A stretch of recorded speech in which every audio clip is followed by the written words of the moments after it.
There we go. And 3, 2, 1. We're live. We are live and pre-show audio recording in 3, 2. Pre-show.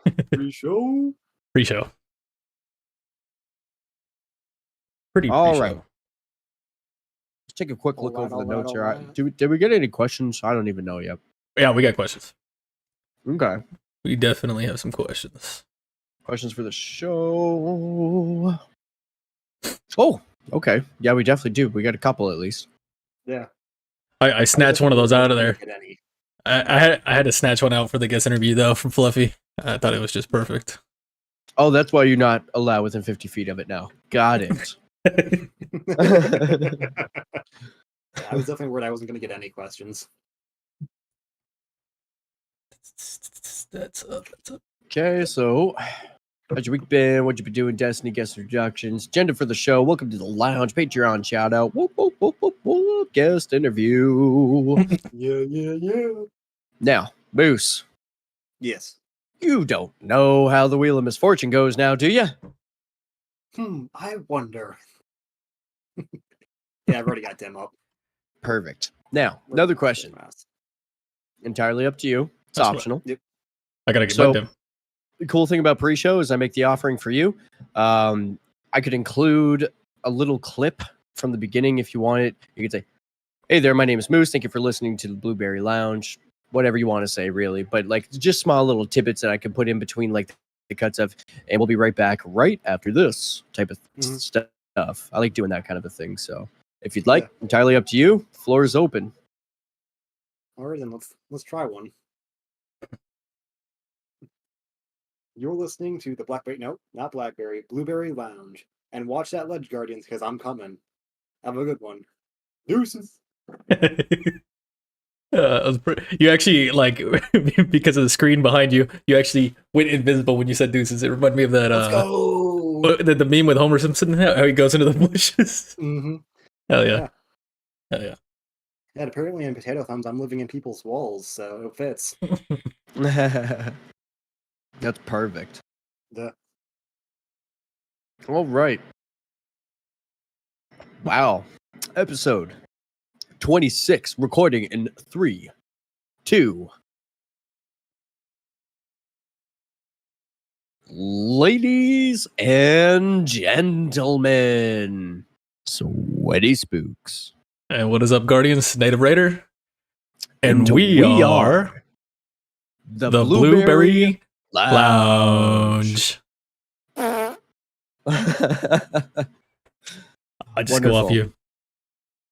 Well, you know, it's going to be a quiet week in Destiny.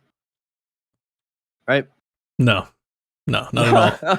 Not at all. Not on any platform. Hey, for real. It's been blowing up.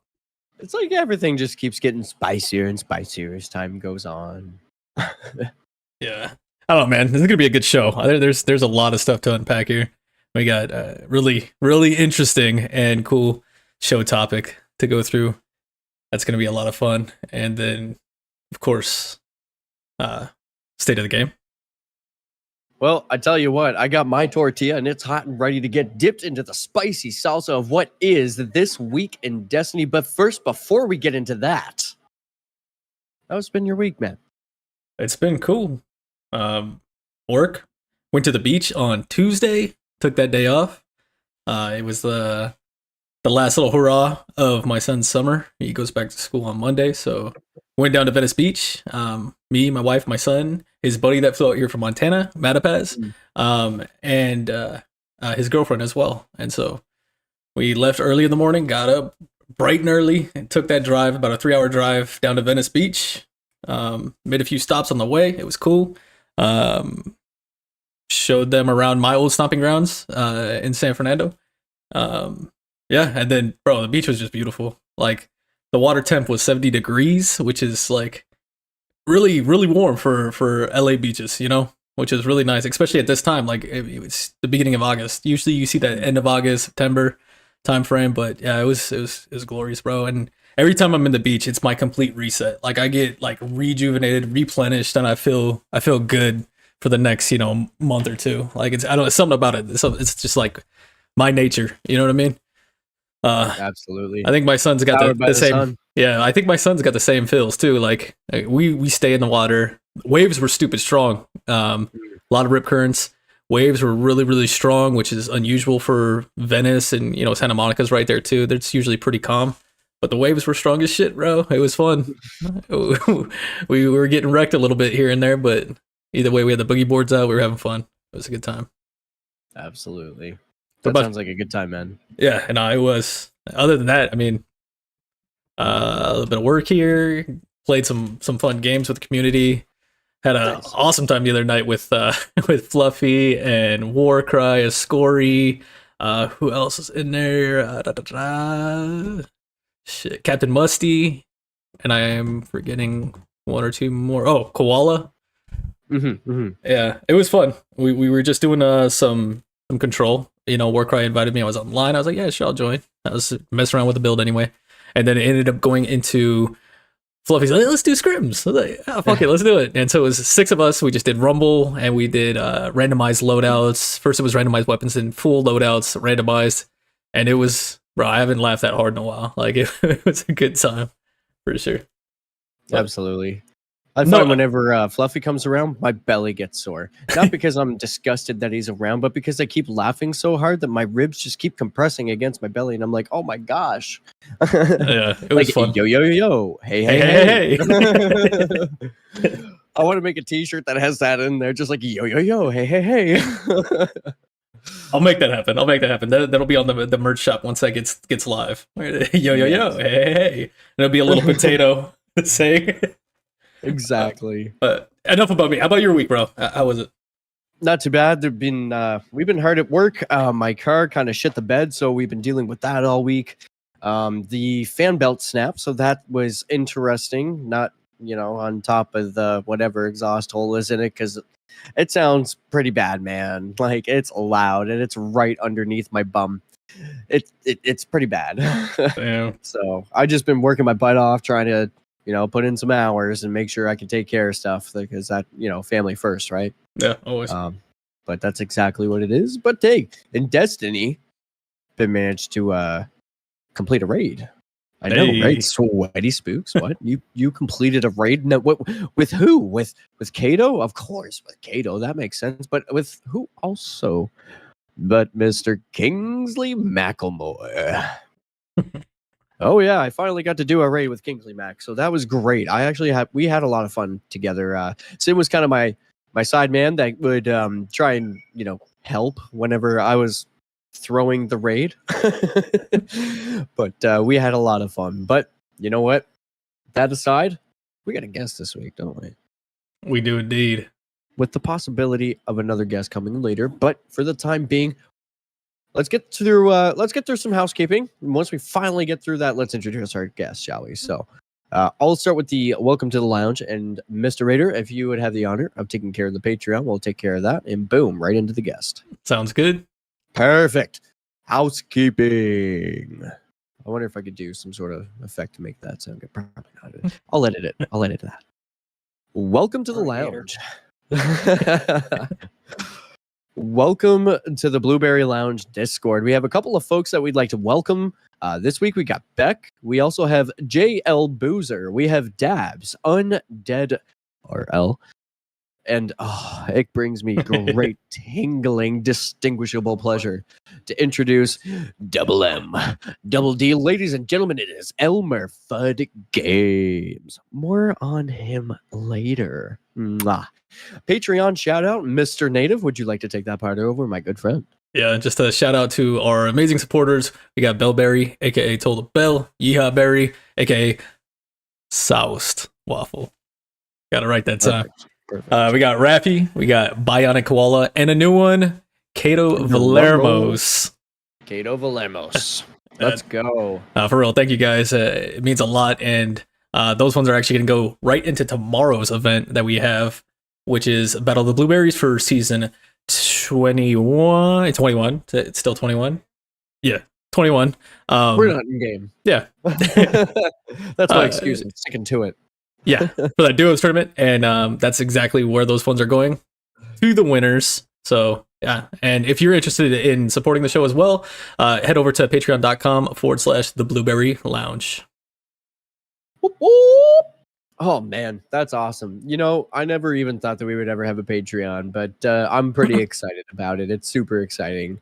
I mean, we get to give back to our community and things like that, like, and just get to celebrate really good things that are happening in the game, despite perhaps I'll say common belief. But anyways, enough about us, ladies and gentlemen. It was with great pleasure that we present to you our guest of the show, Mr. Raider. Take it away. The only shoulder charging Titan that will knock you off of any ledge in any raid. We have the one and only Moose. What up, Moose? BlueBerry. That's the one. A thinking Titan as well. A thinking Titan. Oh yeah. Hell yeah. Yeah, I think it's You about time that we are got Moose on finding here. Optimal vectors to launch your ass.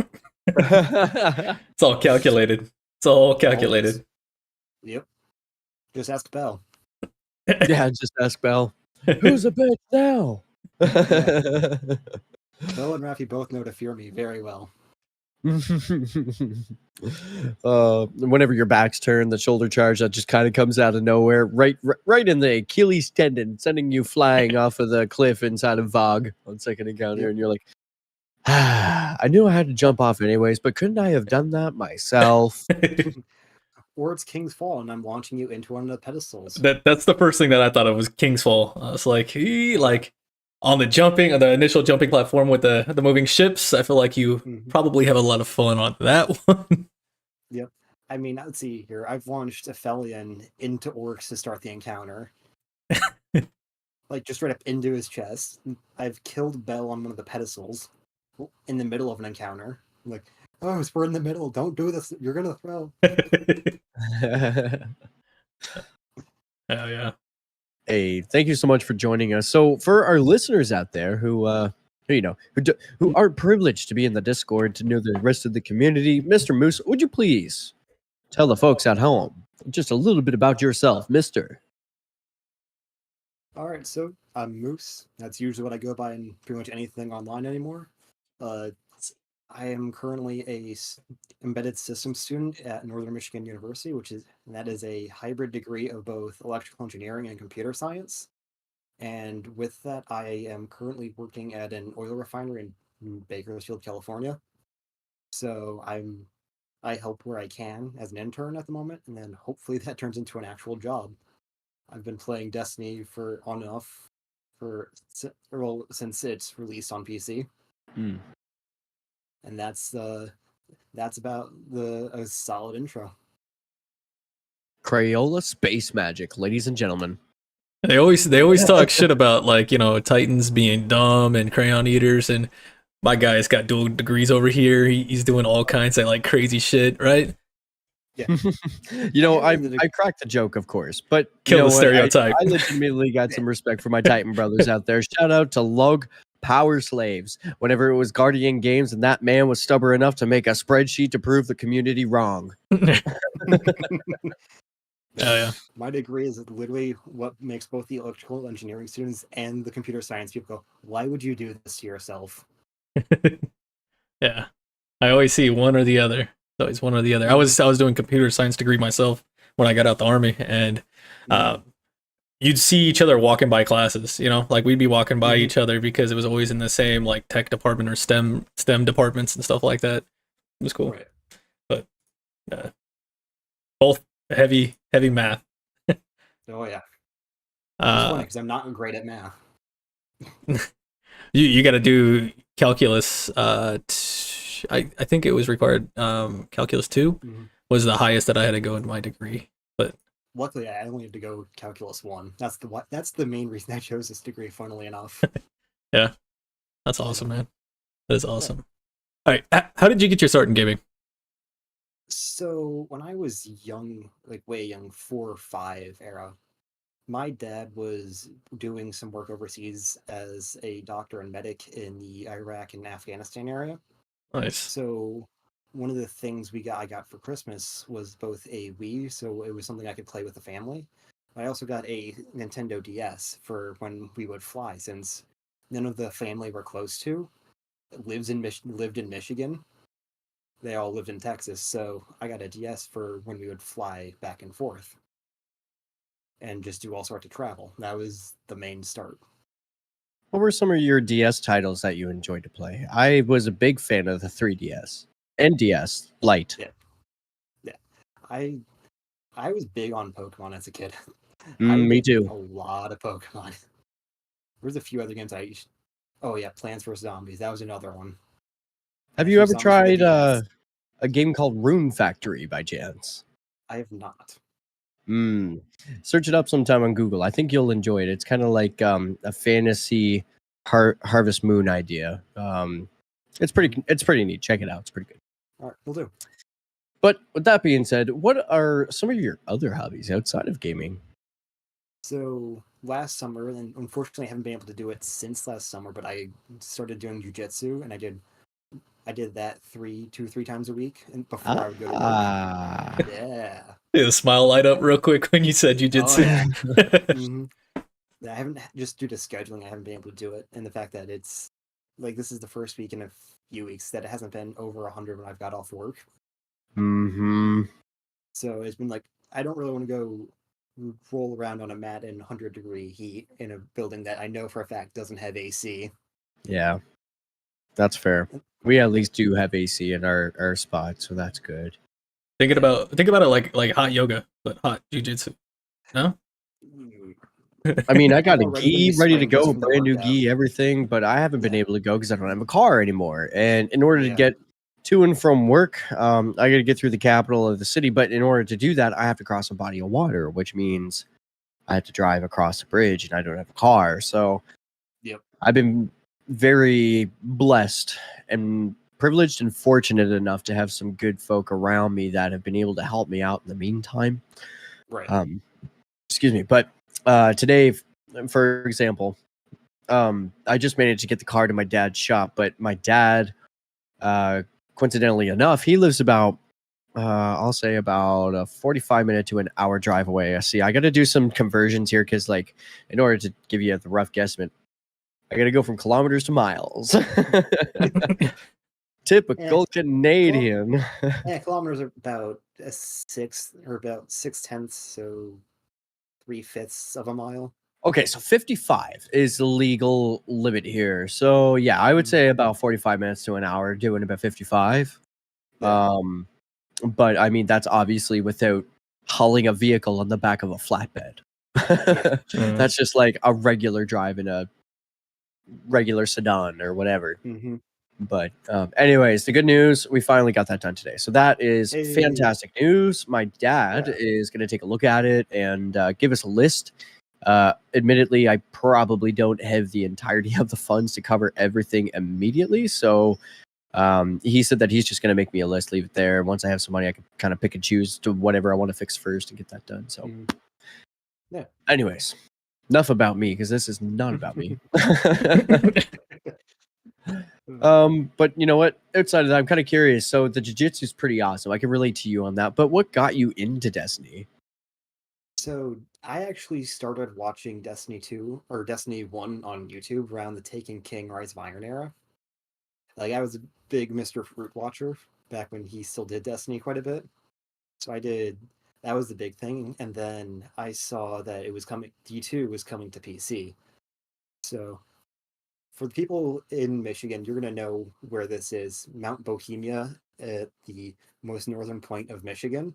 Right. My family was doing a like small summer trip there, but that trip just happened to be the same weekend the D2 beta was.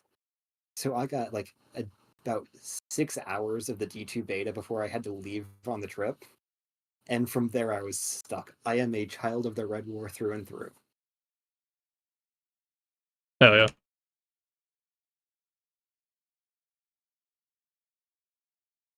You guys still there? Oh, I thought y'all froze for a second. No, I was just listening to your keyboard. You can still hear it, bro. I'm typing so softly. Oh god, trying to type so softly. I'm about to like grab one of my old keyboards. It's not a mechanical keyboard or whatever.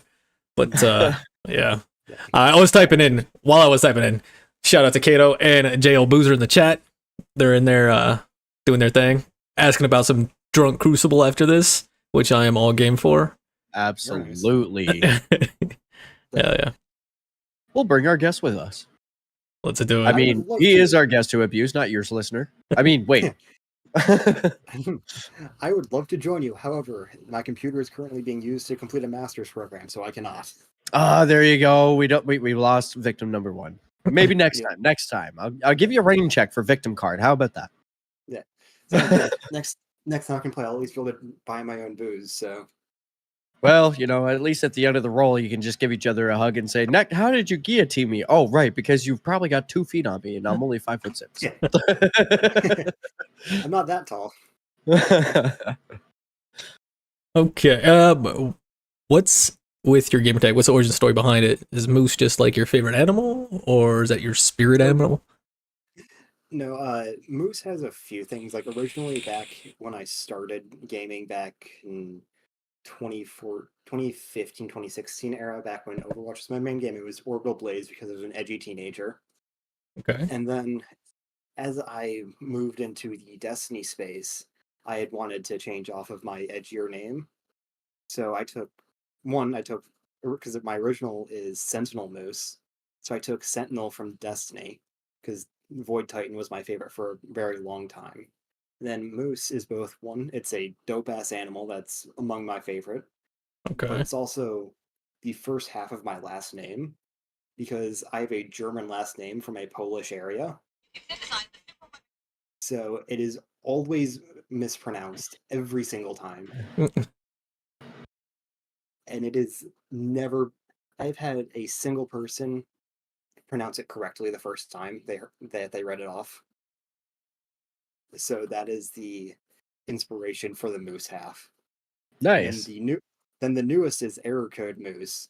I saw So that. one, yeah, I changed that back in April, May, as people started going, "Oh yeah, I've just been hit by Error Code Moose," when I would send them flying in raids. Yeah.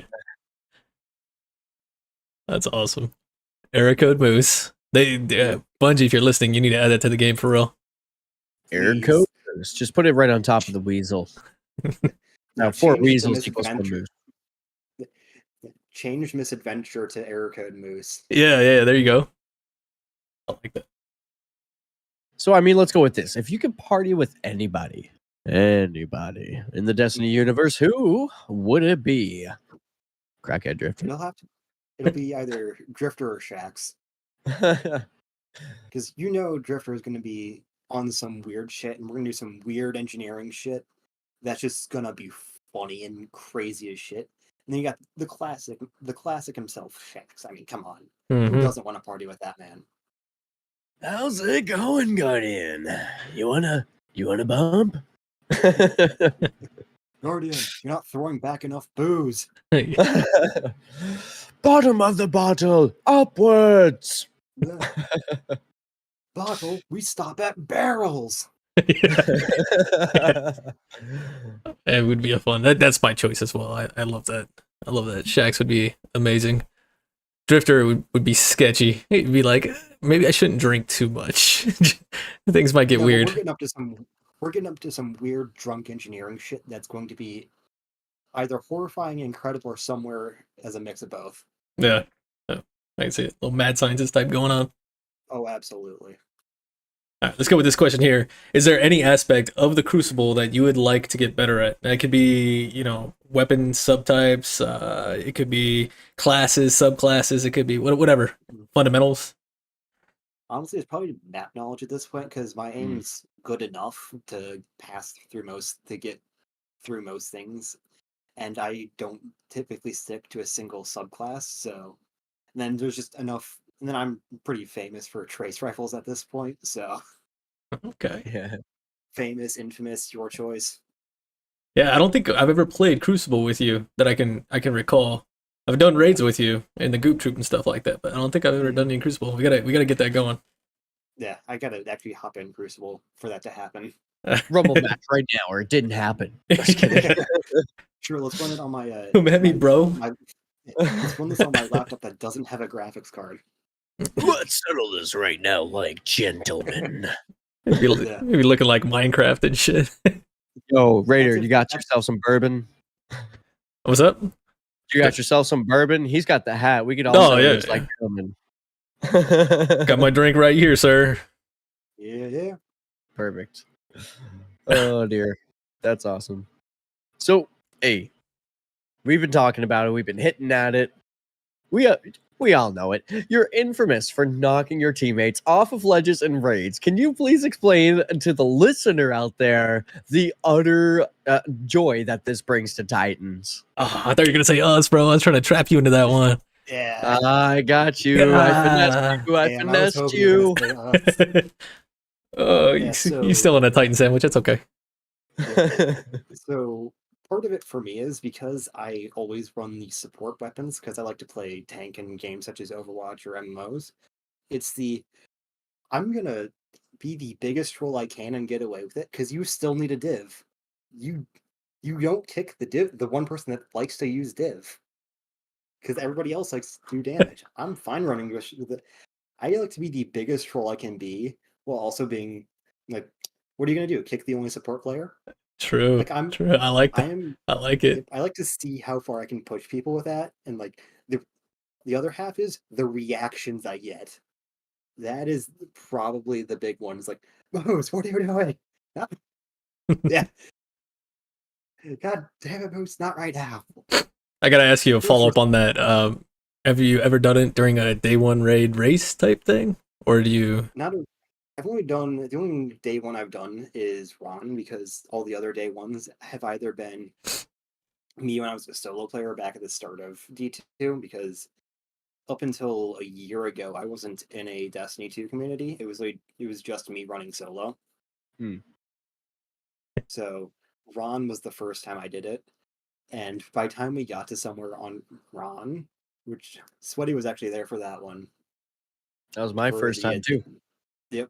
Like by the time we got anywhere, it was like I was too exhausted. I'm like, all right, I'm already speed running the jumping section of Ron. I don't want to. We're not messing with this anymore. I think I remember finesse sidestepping some of your attempts to throw me off the side, and I was like, nope. Yeah. And you're like, I'll get you, Sweaty, and I was like, no, you won't. Kato in the chat said that he's kicked you off from a raid. He's kicked you from a raid. Yeah, he told me that I've too. been threatened with being kicked, but I haven't been kicked yet. Oh, really? I know Kingsley's threatened me. Kato, fact check. We're fact checking Kato right now. Damn. I would believe you kicking Sin because Sin is the one that started this whole thing. Because Sin was doing it in my very first raid, which is a Garden of Salvation raid. So Sin was doing that in that raid, and then I picked it up and have become more infamous than him. Well, I wonder what it's like having both of you guys in the raid together. Yeah. Not something that happens often anymore, but yeah. This sounds like a new, I don't know, some kind of team. Like how they did group tube, shake and bake, you have all those different teams. Team Terabra, that's Terabra, that's me. Yeah. I think there needs to be some kind of team shoulder charge or some shit like that. Team yeeted. Team yeeted. That would work. Team yeeted. Hey, I'm gonna be there too, so count me in for. Oh, actually, speaking of which, the Elmer Fudd raid. So the raid race. Yep, sign me up for that. I'm gonna be there for that. Nice. And by the way, a big wide shout out going out to Mr. J.L. Boozer in the chat, sir. This is a raising the glass to you. Cheers. Moving on. King's Fall Sherpa. Kato said King's Fall Sherpa. That must be the one that he said he kicked you from a raid. If he did, I don't remember it. But equally, it may have been at a time when I was also suffering from a lot of homework, so I just don't remember that weekend in general. Fair enough. All right, last question here from the interview, and I had to snatch this one up from our questions for the show channel. Yeah, this one's from Fluffy. Oh, is he frozen? He's frozen. That, or he can hold a good smile for a long time. Not sure which. Oh, he could. Oh, yeah. There it is. He's been placed with Greg. Hey there, Greg. Oh, Did I explode Oh, again? I can hear him. Exploded again. Yeah, we got audio. Could you hear us? I don't think so. Loading. I think he's getting nervous and scared of the wheel of misfortune. I think that's what it is, bro. I think a screensaver came up and then it fucked up his computer. Remember those old screensavers? Like back in the day, just that was bounced. just a line. It's like this. I think that's what's causing my shit to break. Windows 98. Let's get it. All right. Scratch the record. We are gonna rewind back. Yeah, that's right. Yeah. That shout out to Fluffy MD. All right. So, speaking of Fluffy, question for the Moose. As someone who lives in both California and Michigan, if money was not an object, where, oh good sir, in the U.S. would you live? Funnily enough, it's not going to be either of those states. It's Texas, So, isn't it? It'd be either Texas or like the Idaho, Montana area. And just because those are all, one, I like the states, but two, they're also pretty good for the power and energy sector, which is what I'm working on working in. Right. Very good. Very good. Well, ladies and gentlemen, do you know what is coming up? Do you know what's coming up? You know what's coming up? You know what's coming? It's coming. You know what's coming up? What is coming up? Tell us. I forget. That's okay. The Wheel of Misfortune. All right. I'm done being dramatic now. Mr. Raider, take it away. All right. Welcome to the Wheel of Misfortune. This is a wheel that can cause some misfortune. And what it is we will spin this wheel and a random weapon will get put into your inventory. And then Sweaty will sit there and roll a random number generator, 1, 2, or 3, 1 being kinetic, 2 being energy, and 3 being your heavy slot. Depending on that weapon has to go. It has to go forever. But before we do any of that, is there a certain weapon that you put that Titan barricade in front of, bro? You pop your Sentinel shield and protect that son of a bitch, right? Yep. What is there? So it's going to be my original Curse of Osiris found and forged Perfect Paradox. Because that is the first gun I actually worked on grinding for. Okay. That I actively went out of my way to grind for. Perfect Paradox. That's Saints shoddy. Oh yeah. I was away from Destiny at the time. I was during one of my hiatuses. I wish I would have got that though. That's just legendary, you know, like having Saint shoddy. Yeah, I got that when D2 moved to Steam and they did the Forsaken with the Warmind and Curse of Osiris DLCs packaged together is when I got it. Because I didn't have the money to do it through Battle.net. Right. Okay. Very good. So, as long as you have dim opened up, do you know how to get to your randomize? It's changed. Actually, realized that when we were doing it yesterday. I found it while we were talking. Okay. Where it's at. Yeah, so now it says just create random. You just hit randomize loadout, and then it'll have a pop up screen now to where you can select. Have you seen that yet, Sweaty? I'm looking at it right now. Yeah, like it used to say randomize weapons right there, but now you can actually select just subclass, weapons, armor, general, or mods. It's pretty cool. We were doing that the other night, and it was fun with everything. Yep. Okay, there we go. Okay, yep, ready to go. All right. Ready. Randomize. Not my Kvastov. And when you're ready with that 3-face dice. Ready. Let's see. Okay. 3-face dice. 1, 2, 3. Rolling, and it is a 1. Kinetic. I don't remember we ever got kinetic very much. What'd you get there, Moose? So my thankfully my crafted path of least resistance is staying, but I've got a spike nade with ambitionist assassin, demolitionist, partner dust. But I clearly I don't use it as it has 0 kills on it. So. Yeah. Bye bye. Bye bye. What about you, Sweaty? What'd you get?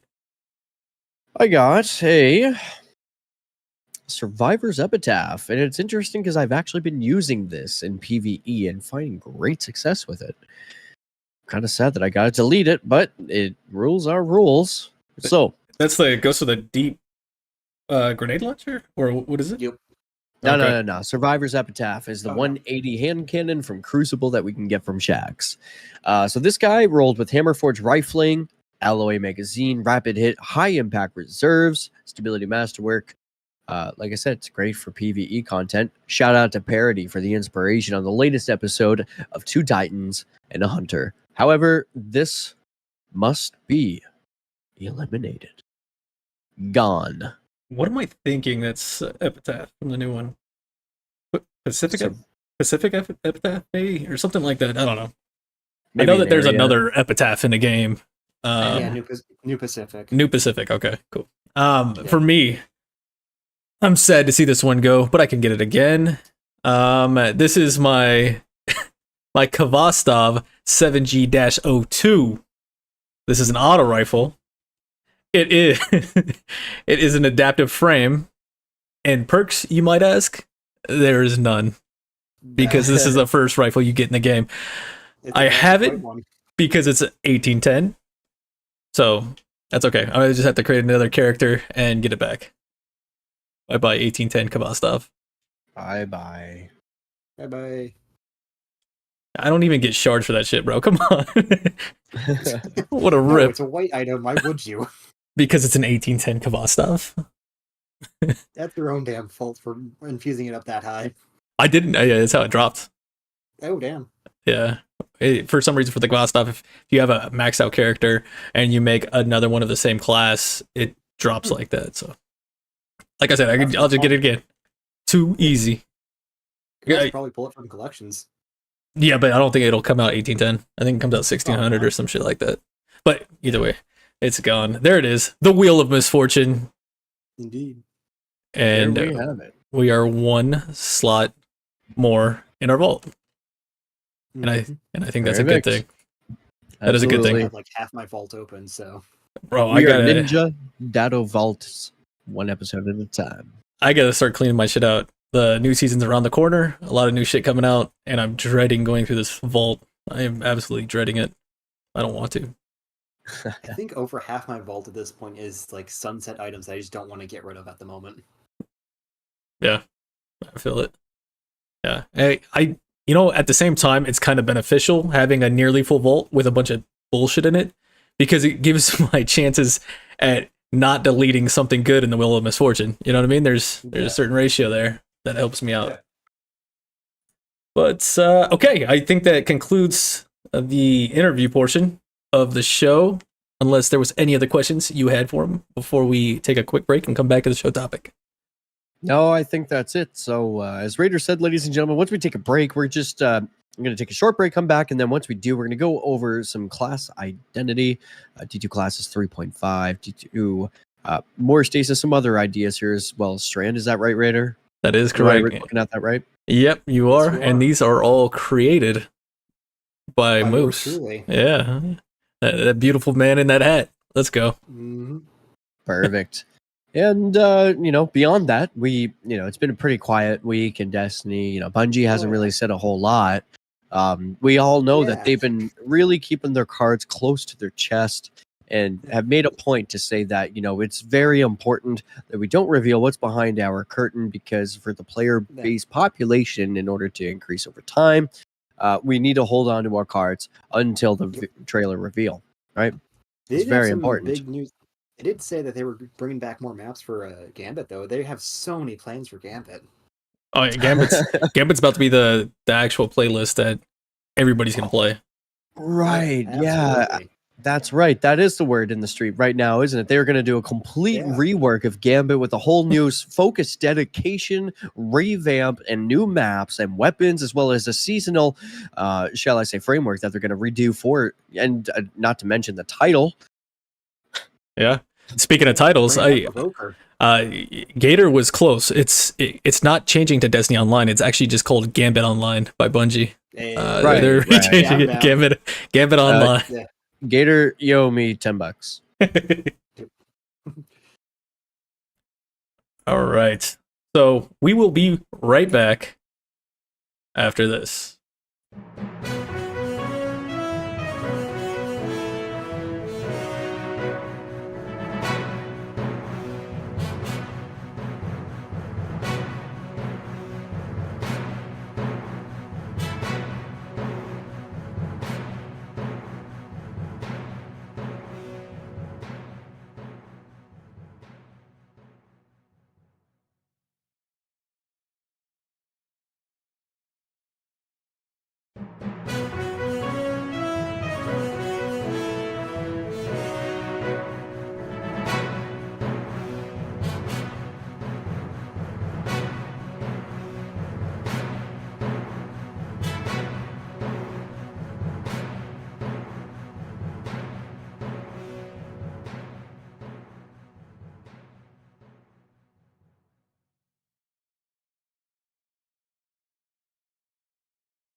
one. And we're back. Right now, Moose is having some technical difficulties with his camera, but he's still here, and he can still hear and talk, I think. Right? No? Maybe not. Maybe not. Sweaty, you Hello? okay, you can hear me at least. Okay, I thought it was just me. All right, cool. Suckage breaking. There it is. There it goes. There it is. All right, we're good for the moment. All right, there we go. Okay, so this show topic, brought to you honestly by our guest Moose, and this is class identity and ideas moving forward in Destiny to kind of shape the different classes in ways that honestly it seems like they could be shaped. And I'm not going to get too much into it because this is his product, and I just want to hear about it. And me and Sweaty are just going to kind of throw off some ideas and just have some fun with this because this is some super interesting shit. So, Moose, if you're still there, Yep. So far, so good. I disabled all the video. tell us about this project that you're doing here. So the D2 3.5, which started with me sitting in bed one night thinking about stasis, like, what could stasis do better? So I made a D2 more stasis document on my phone. And then that evolved into me recreating or adding to all the subclasses in the game after seeing a video on YouTube called the State of Warlock, which the video's creator has now finished the trifecta of State of Warlock, Hunter, and Titan. And with those videos, I was able to have a jumping off point for how I wanted to create this. Basically, the D2 Classes 3.5 document I have is a complete and total upgrade and update to the existing 3.0 system. I named it 3.5 because it's not changing the system being used, how we went from 2.0's trees to 3.0's mod system, Right. but it's just adding to it. And then from that, I have created the very first page on here is me describing some of the identities and power fantasies of not only each class but each subclass. Let's take Void Titan for example. I have written down the stalwart commander holding key points and shielding allies, or we've got the Arc Hunter, a thundering monk that counters each blow with their own lightning fast strike. And we go down to Stasis, a grand mage that will have perfection even if they have to freeze time itself. Those are just some examples of the ideas that I have written down. Then as you go down to the next page, it's with some general pain points, and then more specific, how, at least for me, my big issue with Titan is things will come out overpowered or useless. But the bigger thing is they're bland, one-dimensional, more of the same, kind of like how you have 5 variations of the same roaming super, or how it feels like they've built most of the Titan classes around the melee instead of something different. Yep. And I've got stuff more for Hunter and Warlock, but I am an infamous Titan, so I want to focus on that slightly more. But as I go down, I have things like cross-board points and changes for each of the subclasses and elements. For both Stasis and Strand, since they are so lacking in the ability department, not so much the fragment and aspect department, I have the separate documents linked into this file for what they can do in terms of adding abilities such as grenades, melees, more supers. Yeah, I like this, man. And honestly, one of the things that I want to point out in this document, and those that want to see this document, join the Discord. He shared it in the Discord. But is your writing, it's how you describe certain things, like you said, the Void, the stalwart commander holding key points and shielding allies. It sounds like I'm reading this from game. You know what I mean? If I was to write some shit like that, it would not be as poetic, if you will. It sounds good. The thundering monk, bro. I like it. And what I do like a lot about this is the identities that you've kind of created with Titans being an actual tank. I feel like that's not really the case in this game. I feel like there's not really a tank, there's not really a DPS, there's not really a support. do all of them can kind of do a little bit of everything, right? Yeah, Titan, we have barricades, we have overshields, we have that kind of stuff, you know. So in a sense, there is it, but it's so small of an identity. Like that identity should be more expansive, you know, especially looking at the lore of the game, right? Like Titans are your bulwark dudes that are like sitting there defending the city and like, you know, shields up front, protecting. Hunters are your assassins, right? Your type, send them out to do some wet work type thing, I feel, you know. And then warlocks, they should be the most powerful paracausal magic wielding type beings. I mean, it's a warlock. I mean, we look at, if you look at other MMOs, right? Like World of Warcraft, or like we were talking earlier during the break with Overwatch, like they have those roles defined, but it's a little bit, it's very blended in Destiny. So that's my one piece that I wanted to say real quick before we started digging deep into this. Sweaty, do you got any thoughts overall on like kind of like what he's got here? No, I'm just taking a look at everything all together. I'm just kind of leaning on Moose to walk us through it. Okay. Yeah. Jumping off what you were saying, Native, with how everything's got like more of a defined support tank DPS kind of thing. Yeah. I try to help it where each class had their support style class, each had their tank style and DPS style class subclass, but it wasn't specific to a singular class, but rather having it varied in their subclasses, like how I've described Void being like more of your upfront tank as opposed to Arc being a very in-your-face, I'm going to punch you, and you will not stop me from punching you. Unstoppable freight train that will, capital will, hit you. I like how you put that. Yeah. Thank you. Unstoppable force meets immovable object. What happens? A big explosion. Man.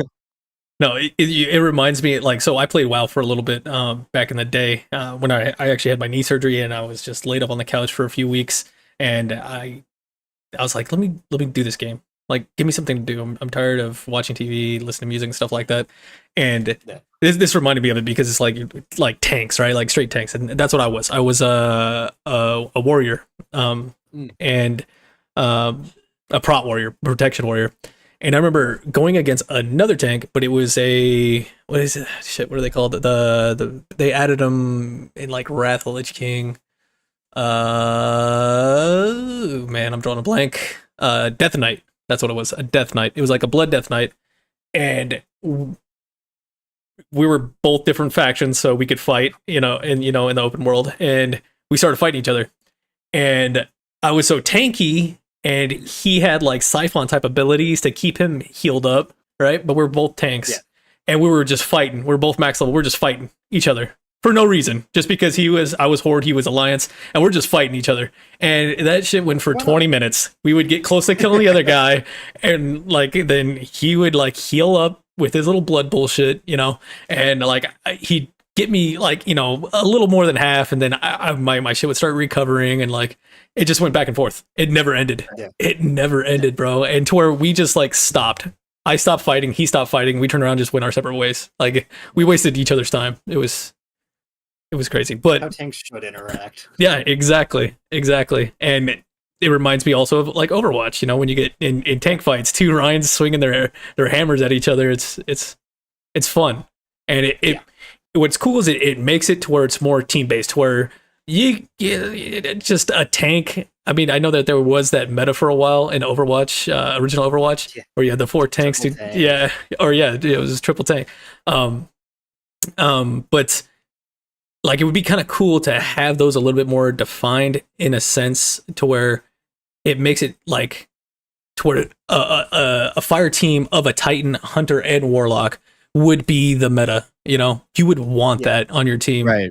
Like that would be cool, instead of triple Titans all running, Antaeus wards that everybody hates, right now, or something like that. It would be really cool if they were able to like kind of lock in and create those identities to where your perfect combination would be one of each, just like we see, with the leaders of the Vanguard, with Cade, Ikora and Zavala.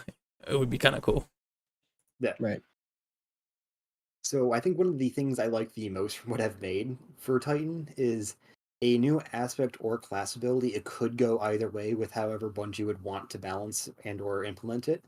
But it's Sentinel's Guard. Basically, if people remember the old shield, the old Sentinel shield block from the aggressor tree, which didn't have banner shield, but it was just you're running around with your Sentinel shield and you're blocking with it. And it's just small sword guard style protection.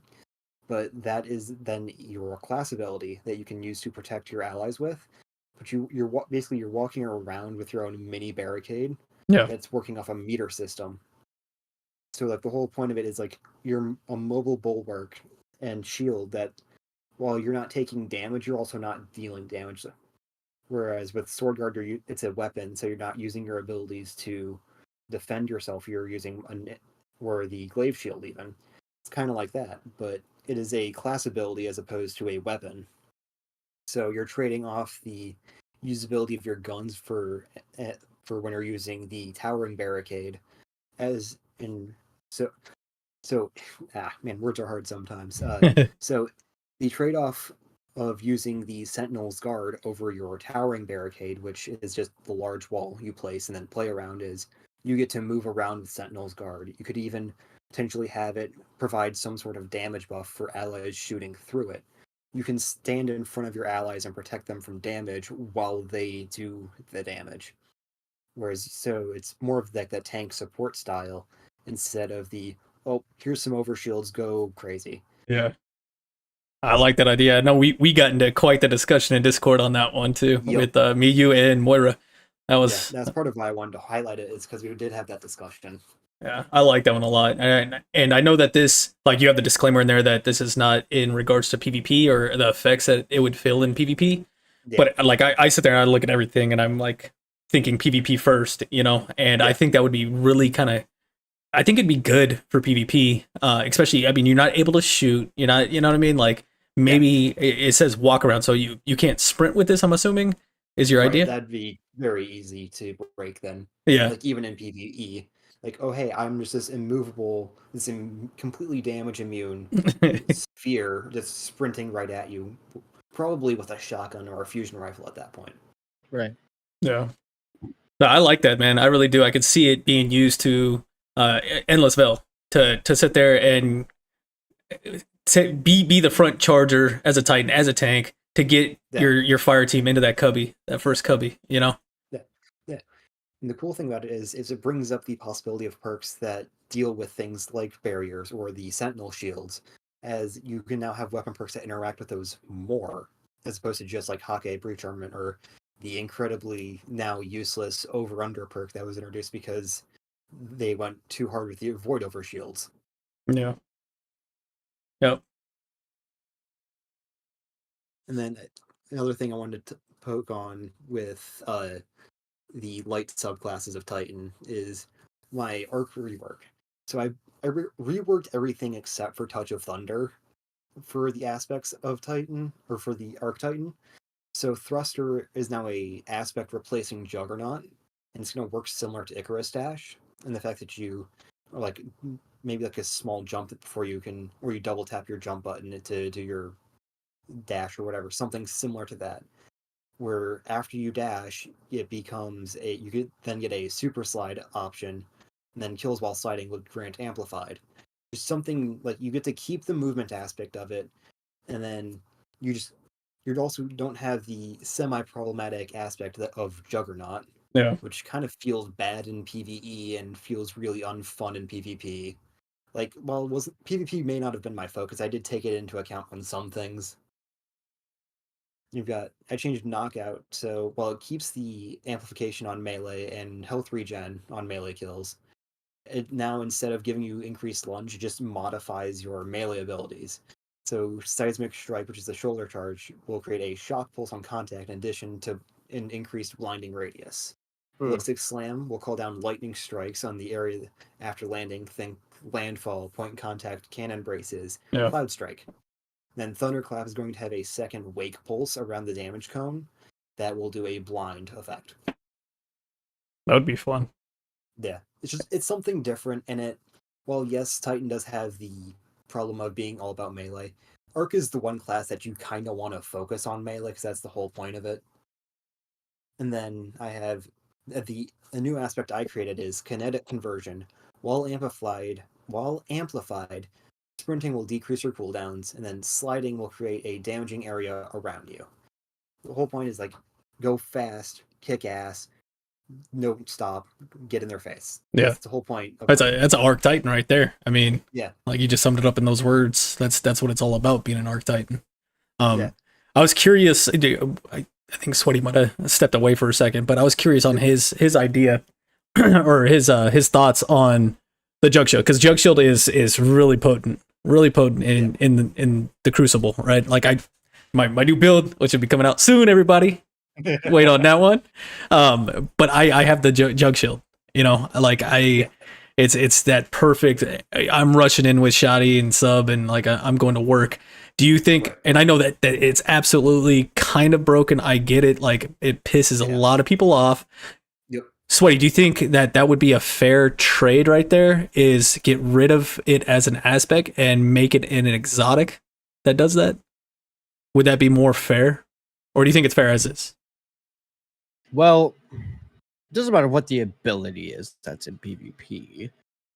The only thing that really matters to me as a player, what's the counter? Is there a counter? If there's no counter to it, then that is an imbalance of the sandbox. That is up to the responsibility of Bungie to fix it on their end, which they usually do at some point. Well, the counter is stasis. I've been feeling it all day. Stasis, counter cold stasis, snap. you go solar, Mr. Man. And you know this. You told me this previously, right? I'm saying with a Jug Shield, like running in with Jug Shield and my conditional finality, I ran into so many cold snap grenades, like just before we were doing this, when I was playing Trials earlier. Right. Cold snap grenades, and I even got the what is it? The Rift freeze. The Warlock drops a Rift and freezes. As I was sliding, bro, with Jug Shield and my Antaeus Ward, and I got frozen and killed. I've seen that Rift take Thunder Crash Titans out right in the midair just before they hit them. This guy right here, bro. I was frozen inches before hitting the ground. Yep. I still got that video. I put that to a short, I think. That's a skill it feels play. so bad having it happen, but damn, is it funny to watch. Right. Yeah. Especially if you do it as like Behemoth Supering. Just never mind, So- you're not gonna Thunder Crash me. To lead on from the whole what do I think idea with the Jug Shield idea, etc. I'm just going to build off a little bit of what I said earlier. So with Jug Shield, what's the counter? Well, I've been doing something different lately, which is going to be out of my character. I've been playing Warlock for the first time in 2 years.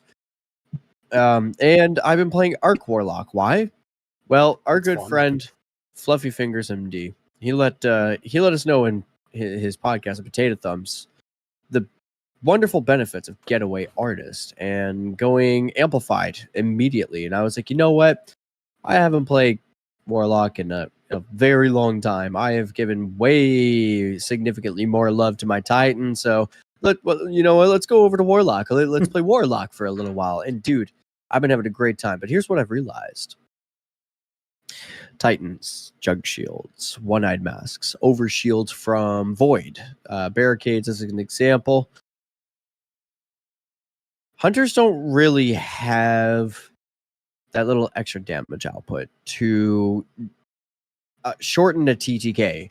I mean, yes, you could put on maybe Young Umkara Spine and rely on trip mines, but in the example of the Warlock, what I'm finding, first off and foremost, Arc Soul tells me where the enemy is before I even realize they're there. So I just point my hand cannon and start shooting, and it works. Yep. It works. Secondly, once I have Getaway Artist on and I eat my grenade, it shoots faster and does more damage. And then I'll throw down a Rift, and I won't stay at the Rift, of course. Usually I'll stay within a degree away from it, and you do the engagement away from the Rift, so that way once you retreat, you can heal in the Rift. I'm starting to learn these things. But yeah, I was just having a great time, doing that. And the thing about Arc too, Slidey Boy. Oh, it's a lot of fun. Yeah. Sliding in there, doing the Arc melee thing as a Warlock. I've been crutching that hard. And on top of it, we get the SweatySpookz 5 out of 5 deluxe spare rations range masterwork roll, coming in with the opening shot, slide shot, light mag, and full bore. And we used this tonight to go flawless. And it was beautiful. It was beautiful, beautiful. That the spare rations, and I was using the Matador because I'm a filthy warlock with Arc Soul, superconductor, getaway artist, flawless. Hey, you got right now in the chat. I don't know if you want to, if you're looking at chat, you got another warlock in there. Yo, Gravely. Let's go, brother. Yep, we did it. We get the hand cannon today. Managed to go flawless for the first time on Warlock. I don't even remember if I ever went flawless on Warlock before, if I'm being honest with you. So, yeah, man, I just had so much fun. And, yeah, like I said, hand cannon with the proper spare rations that I've been wanting. Matador, opening shot, perpetual motion. Of course, you use the amplified on that slidey boy, jump in the air, whatever it is. Oh, yeah. It was great. I'm having a great time with it. Yeah, man, that melee, that ball lightning bullshit, I can't stand it. I can't stand it. Funny. I'm just like I when it was first like introduced and stuff like that, I was like, oh, dude's cheating. Nah, he's glitching out. What is this? Like, where did he go? I didn't realize it because I don't really read on Warlock shit, you know. And I was like, oh, it's real. It's a real thing. Okay. Yep. That's some bullshit. Yeah, you got it, Gravely, in the chat. Shout out to Gravely in the chat, by the way. If you're listening to this, go look up Gravely on YouTube and hit subscribe. Yes, sir. I got the spare rations with the range masterwork. Came in with either full bore or arrowhead break. So we're going full bore, 100%. And then we got, it's going to be a light mag for the +5 and then the reload. The other option would have been armor piercing rounds. So we're definitely sticking with that light mag. We get slide shot and then opening shot. So that was the one that I wanted, that I had been waiting for. So we get to put 20 kills in trials and go flawless with it. And we kept all 3 mercies, by the way, my friend.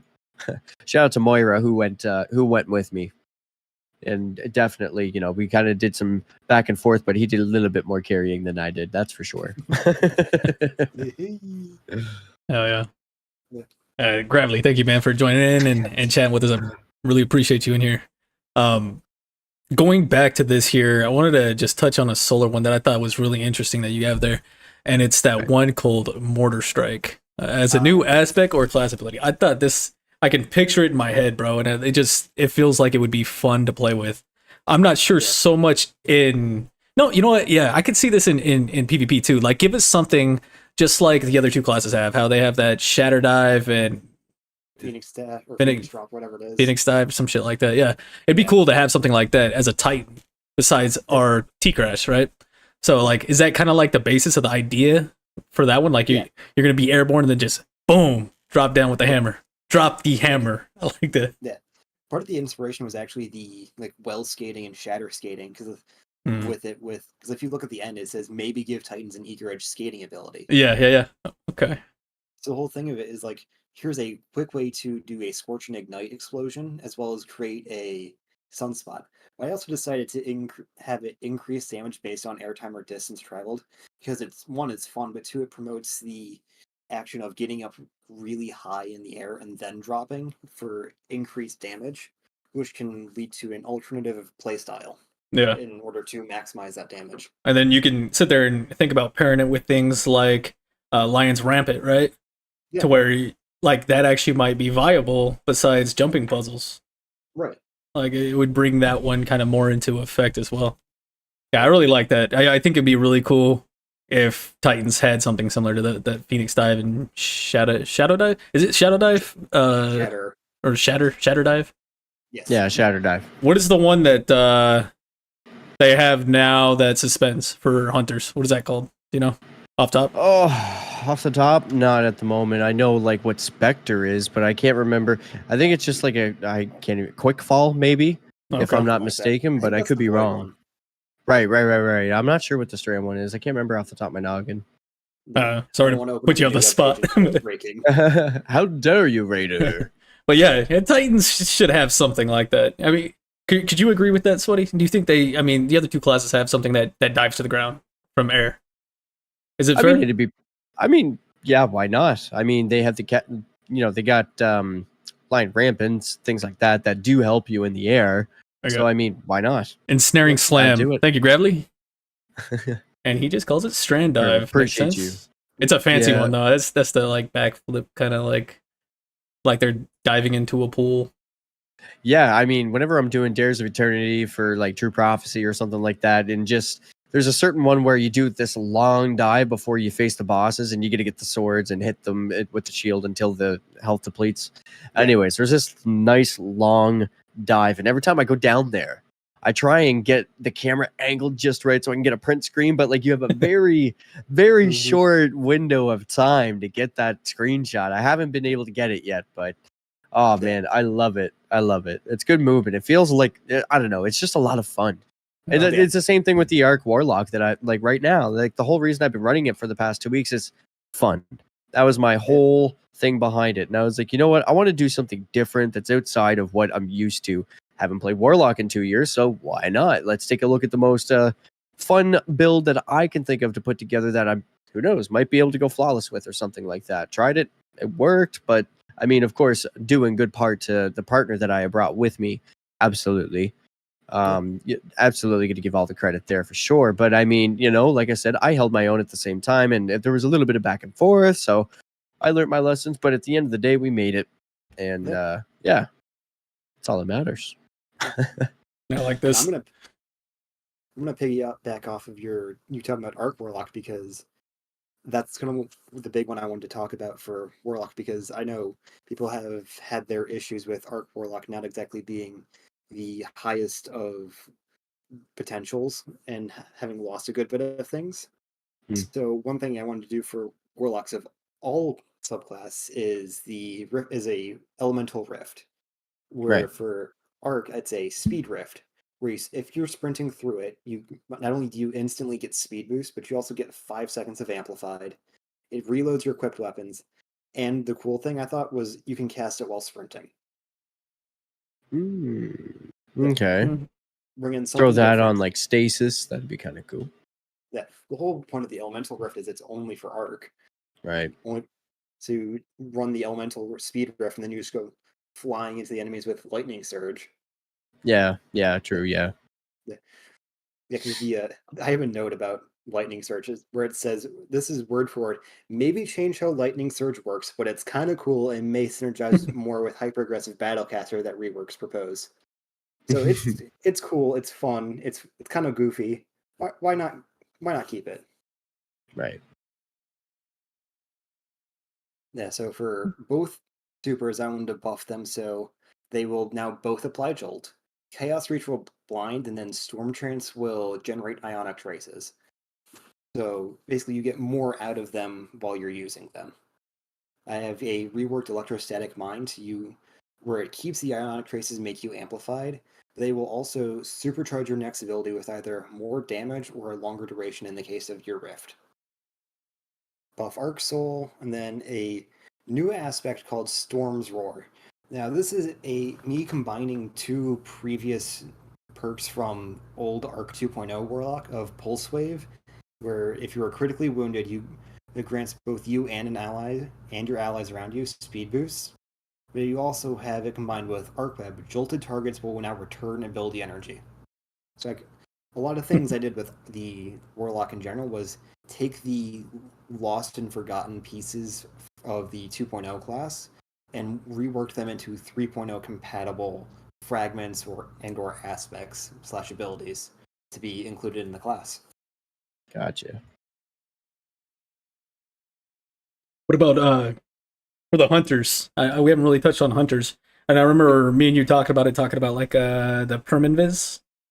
Yeah. What's your thoughts around on that? Like, how'd that idea come about? So I'd noticed just between my own play, since Hunter is my second most played at about, I want to say probably about 50 or 60 hours compared to my Titan at 600.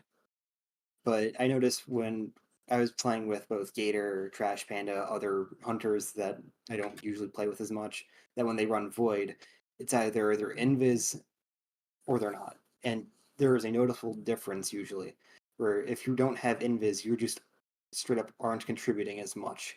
if you remember back to the old Omnioculus days, you got that Right. invis for the huge boost in things, boost in damage reduction, that kind of thing. Gear Falcons with the infinite volatile from Season of the Seraph. You just have Mhm. these. If you're invis, you're doing a shit, very 50-50 of you're doing a shit ton while invis or not doing a lot while not invis kind of deal. Right.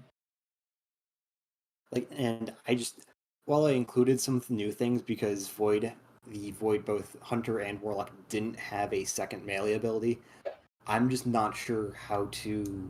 It's Void Hunter specifically is pretty light just because I didn't quite know how to change or adjust things on that without completely ruining the class identity I have for it. No, I like the melee you got for that. I think that they should definitely, I mean, it being a hunter and it being all about bows. That stalker Right. shot Stalker sounds shot, awesome. Yeah. It says pulse. fire an Okay. arrow on contact creates a weakening pulse around it. Now, So could obviously, you- this is not going to one shot anybody or anything like that. It's more to sit there and mess with them. utility.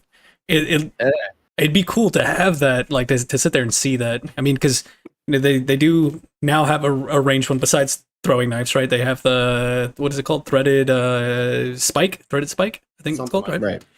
Where they throw it and they catch it back and stuff like that. But an arrow, I'm like, how that is all Void Hunter. That is, you know, the bow and arrow, the Void bow and arrow. Like, I'm surprised that they didn't think about that before. You know, to be honest, as a melee, as a ranged melee. What do they do now? They just stab or something with the blade. Is that what it is? It's something like that. I know their only melee is a smoke bomb. So Oh, Yep. smoke bomb. That's right. Radar manipulation. So I mean, even so, it could be even similar. You shoot it into a wall, wait in close proximity. I guess it's kind of the same thing, isn't it? No, that's pretty interesting. So fire an arrow on contact creates a weakening pulse around it, and I think if I wanted to have used that in PvP, I would just pair that with a Monarch. Yeah. Sweaty, don't do it. Don't do it. Don't join the dark Do it, side. coward. I like You that won't do too. Gravely said shurikens as well. And Right. Shurikens That would be cool. would be kind of cool going with that. I mean, they kind of got something similar to that in the stasis, right? I don't know if it's shurikens, but it's something that they throw. Some shit. I think of like Other- Ninja Gaiden style. Like Yeah. that'd be Yeah. kind of cool. Cal drops? Is that what they're called? Hey. Where they drop the spikes behind them, the ninjas and shit like that? Yeah. They could maybe slow, do small damage, poisoned cal drops, some shit like that. Yeah. Then new aspect, pack leader's instinct. So using an ability grants you and nearby teammates Heart of the Pack. Heart of the Pack increases orb generation, grants decreased ability cooldowns, and an increased mobility, resilience, and recovery. That's kind of cool. Yeah. That was something I ripped from the old Void 2.0. Like, Right. hey, this is a thing that's in 2 of the 3 trees in one form or another. And a lot of what I'm doing is ripping the old 2.0 stuff and transforming it into 3.0. This is something I can actually use for Void 3.0, and I think would be helpful considering Void 3.0 seems to be kind of like support class of Hunter, so this works pretty well with that. I like it. Yeah. Or even like, throw knife being range melee, all that theme. Yeah. I like it. That made me think, and I know we're talking Hunter, but you're talking about how you were ripping off of the trees and stuff like that and combining things. What about Sun Warrior? Do you guys remember Sun Warrior for Titan, where it would give you that damage boost? And I was devastated when Soul Invictus just didn't do that shit anymore. That's because they moved that more into Roaring Flames is why. Yeah, but they added steps to it. They did. I'm not arguing with you. It's just it is what it is, and believe me. If I wasn't playing Void type, like middle or I think it was top tree Void was aggressor. If I wasn't playing those two. I was playing Sunspot Titan. Do you think they got rid of it because maybe it would be too powerful to give that as well? And because they also added Radiance, I guess, as well. Yeah, with how much Sunspots do and how it's like your de facto choice for Solar Titan, yes, moving it to a separate was probably a good idea.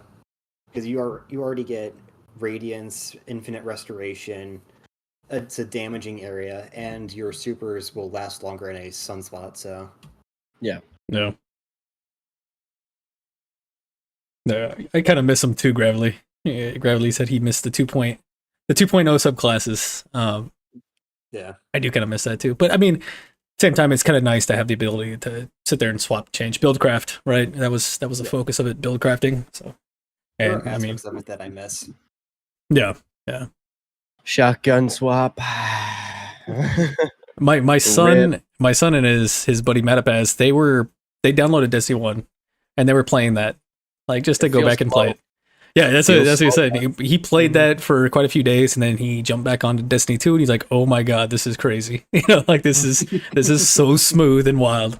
But I was bringing that up because I was sitting there and I was watching him. I went to go check on him and see what he was up to, and I forgot about how you like level your shit up, and I kind of missed that aspect of like your guns. You have to level up the gun to unlock the perks. It slowly unlocks the perks and whatnot like that. Right. I kind of liked that, and I can understand it could be grindy or something like that. But the one thing that I could see it being useful is like you get a drop and you see those perks, and you can't use those perks right away. You have to use the gun to unlock the perks. Now, the reason I think that that's kind of cool, and yeah, it's adding more grind to the game, but that's fine. They took out the grind with the power leveling. Yeah. You get used to the gun, so you could tell, like, right now I'll get a gun and be like, oh, it's amazing rolls. Oh, it's a hand cannon. Let me try it. Oh, I hate hand cannons. This sucks. Deleted. You know what I mean? Instead of like, oh, I'm actually going to grind out these perks to see how it feels. And now I'm getting the practice with it and unlock these perks. And now I get to have that. I have a familiarity with the weapon, and now I'm unlocking perks and get the full story of it instead of just try it in a rumble match and I'm deleting it already. I know that's a little off. Weapon crafting is, though. To a degree, that is weapon crafting. True. Yeah, you're right.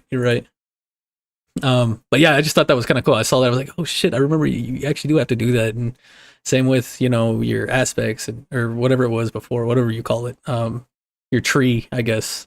Yeah.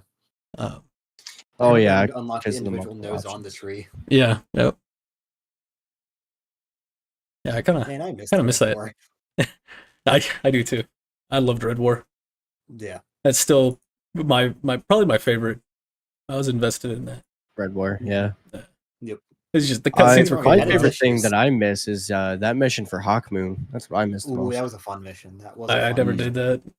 I heard it was cool. It was a banger. Yeah. It was cool. Yeah. It wasn't until like a week or two ago that I finally got a Hawk Moon that didn't have transformative on it. Yeah. I think the one thing that I remember the most from Red War, like probably that pinnacle memory for me in Red War was, and that's when I actually started getting into this. Destiny 1, I didn't care about it. I played with buddies here and there, didn't want to, but did it for them. They're like, come hop on. Yeah. But Red War, I was into it. I was into the story. I was like, yo, this is dope. And it was me and one of my buddies. He was my soldier at the time, and one of his buddies, and we were all playing together. And it was the cutscene where like Gaul had the witness, and he was like all like this, like hung up kind of, Yeah. And Gaul was like sitting there and talking to him, and it was like a serious cutscene, and we're all dead quiet, bro. We're all dead quiet, and we're into it. And then my buddy, he's a Puerto Rican dude from New York. He's very aggressive. He's got a short temper. He's my guy though. I love that dude. And we're all quiet. We're into this cutscene, and he's just like, for somebody they call a speaker, you really don't say shit, And we're just like, we started dying, bro. We started dying. It was so funny, man. Yeah. Oh my god, that's. Sorry, I'm getting off track. I'm straighting us off here, but that shit. Yeah, it happens. Had How me dare you derail rolling. your own show? Yeah. Oh man. Yeah, if you're not careful, I'll be the one derailing and going on a 30-minute tangent.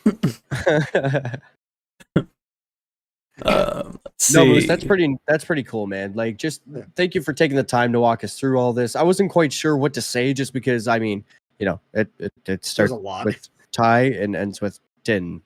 That didn't say whole lot of Hunter there until at the end, and I was just kind of holding on there for a minute. You have to forgive me. That's why I had to interject and be like, oh yeah, in this Hunter class, interesting. I really didn't give two shits about it, but I was like, Yeah. we I was gotta. planning on rolling back up to Hunter, and after we got through Warlock, it's just you were talking about Arc Warlock. I'm like, ooh, this would be a good point to jump into that real quick. For sure.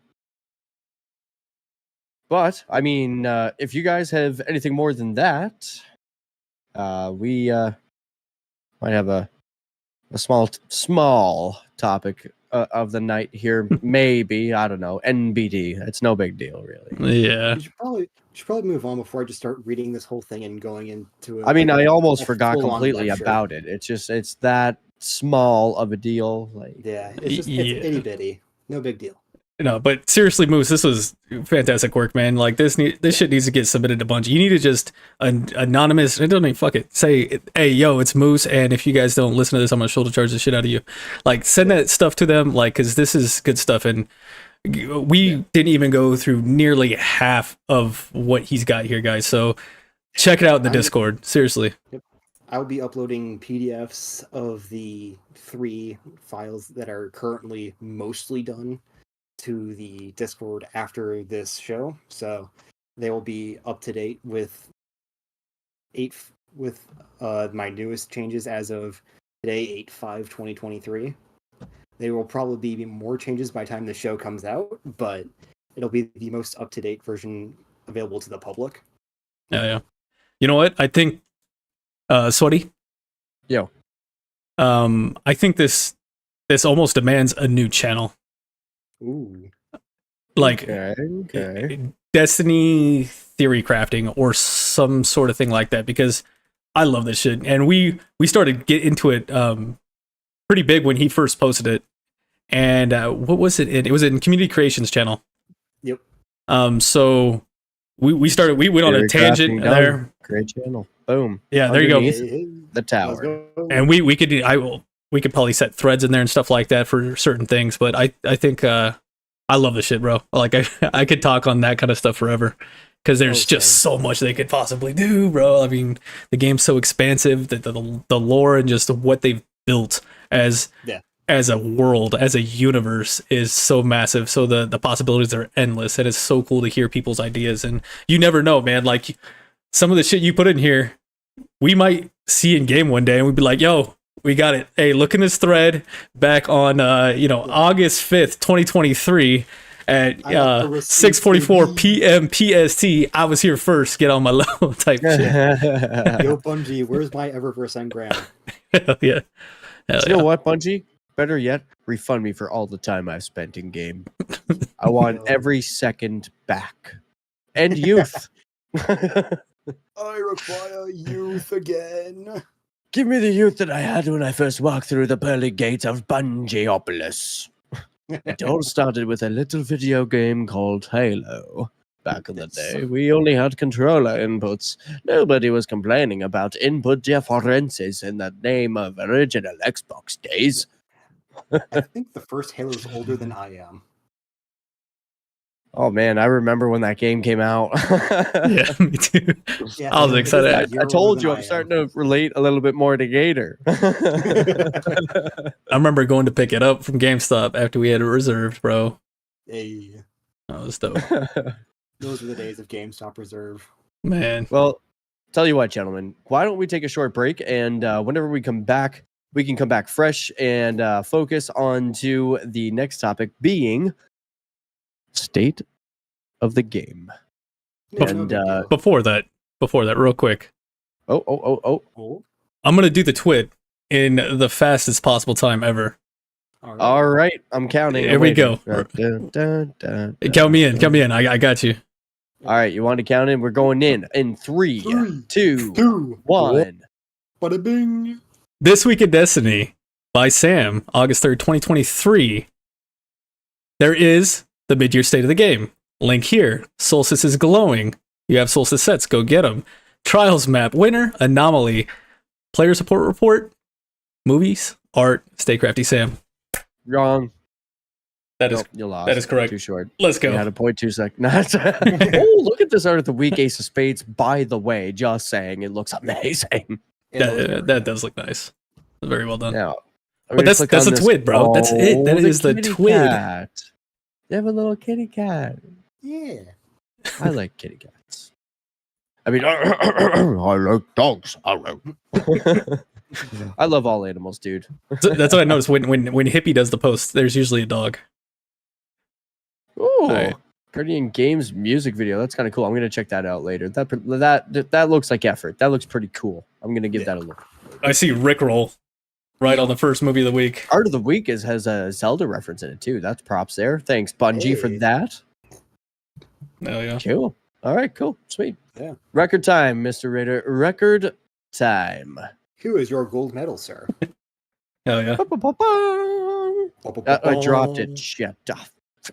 Who had that manhole there? But nobody thought to cover that manhole while I was handing this man his golden first place medal. That's just chocolate. It's nothing else. Nothing else at all. It's just chocolate. Somebody get a hold of Laz. He must know somebody that can help us here. I mean, that's what we all pay. Wait, you're paying Wait a him too? minute. You said manhole. I I'm instantly not. thought of Raffi. Funny this- Him No, popping you out know with what? a pizza slice, like, yo, dudes, Hey, what up, dudes? Oh, arriving man. in a stolen Bentley or a BMW. Oh, hey, it is Raffi. There you go, Raider. Raffi just handed it to it. You were right. It was Raffi. Yep. He handed it to me. Your golden medal right here. Don't mind the pizza. But ladies and gentlemen, we're going to take a short break, and whenever we get back, we are going to hit the Destiny news and notes state of the game. We're going to do that pretty summarized form because we're going to talk mostly about our own opinions in regards to it. Whenever we complete through that, we have a couple questions for the show right after this.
One.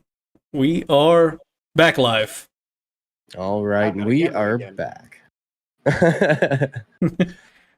And we get to see this cowboy here. There Had. it is. And we also brought on one more guest, one of the moderators, the very first moderator of the BlueBerry Lounge. We have Moira. Welcome, Moira. Hello. He's going to help us analyze the state of the game because his analytical skills are on point. I will tell you that much. Absolutely, for sure. So first off, what we're going to do is we're just going to quickly, well, not quickly, I guess.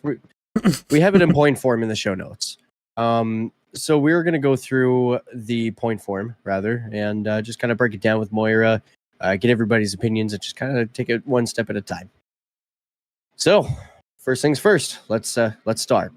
Summary of state of the game. Joe Blackburn intro addressing the feedback from the past few months. Ritual playlist updates. So, ritual playlist challenges can be completed in any of the playlists. That's a win. Right. Mm-hmm. New weapon for each playlist. So, Crucible, Strikes, Gambit, Trials. That's pretty usual. Yeah, exactly. And they did release some of this information. So for Crucible, we have Unending Tempest, which is a stasis submachine gun. For Strikes, we have, apologies if I'm mispronunciating this, but I think it's Luna Regolith 3, which is a solar sniper. And same thing for Gambit weapon. So Gambit weapon, Key Zephon, if I'm saying that correctly. Void machine gun.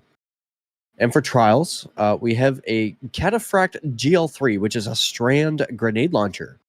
And also, which personally I'm most excited about, these two hand cannons that are coming back. We got Warden's Law, which is getting another look at before it comes back. So it's going to come back with a new feel behind it. I'm sure Really there's more reworked. to. Right. And then Igneous Hammer is coming back to Trials as well. Yeah, So- I think the first thing to highlight on that is that the challenges, you don't have to go sit and hit Strikes. You don't have to hit Crucible. You don't have to hit Gambit. If you are a straight Crucible guy, you can get all those done within Crucible. If you're a PvE guy, Strikes. If you're Exonist or Parody, you can do Gambit. Right? Yeah. So yeah, instead of Gambit. Give me all instead the of- Gambit. three clear challenges, it's 1 9 clear challenge probably. Yeah, Right. Yes. like complete one of 9 Yeah. playlists or whatever. Complete ritual activities. Yeah. Yes. For these weapons, what are you guys thinking? anything stick out to you or you're interested in? Obviously, we don't know much about them besides the name and what element they are. All I know is that based on the naming nomenclature with the Cataphract GL3, it will probably be an Omelon GL. Okay. Most likely. Most I'm hoping most I'm hoping Omelon it's gonna be a GLs have special that ammo. GL number. Yeah, suffix. Right. Wendigo Yeah. is like that, right? GL3, yeah, Wendigo GL3. Interesting.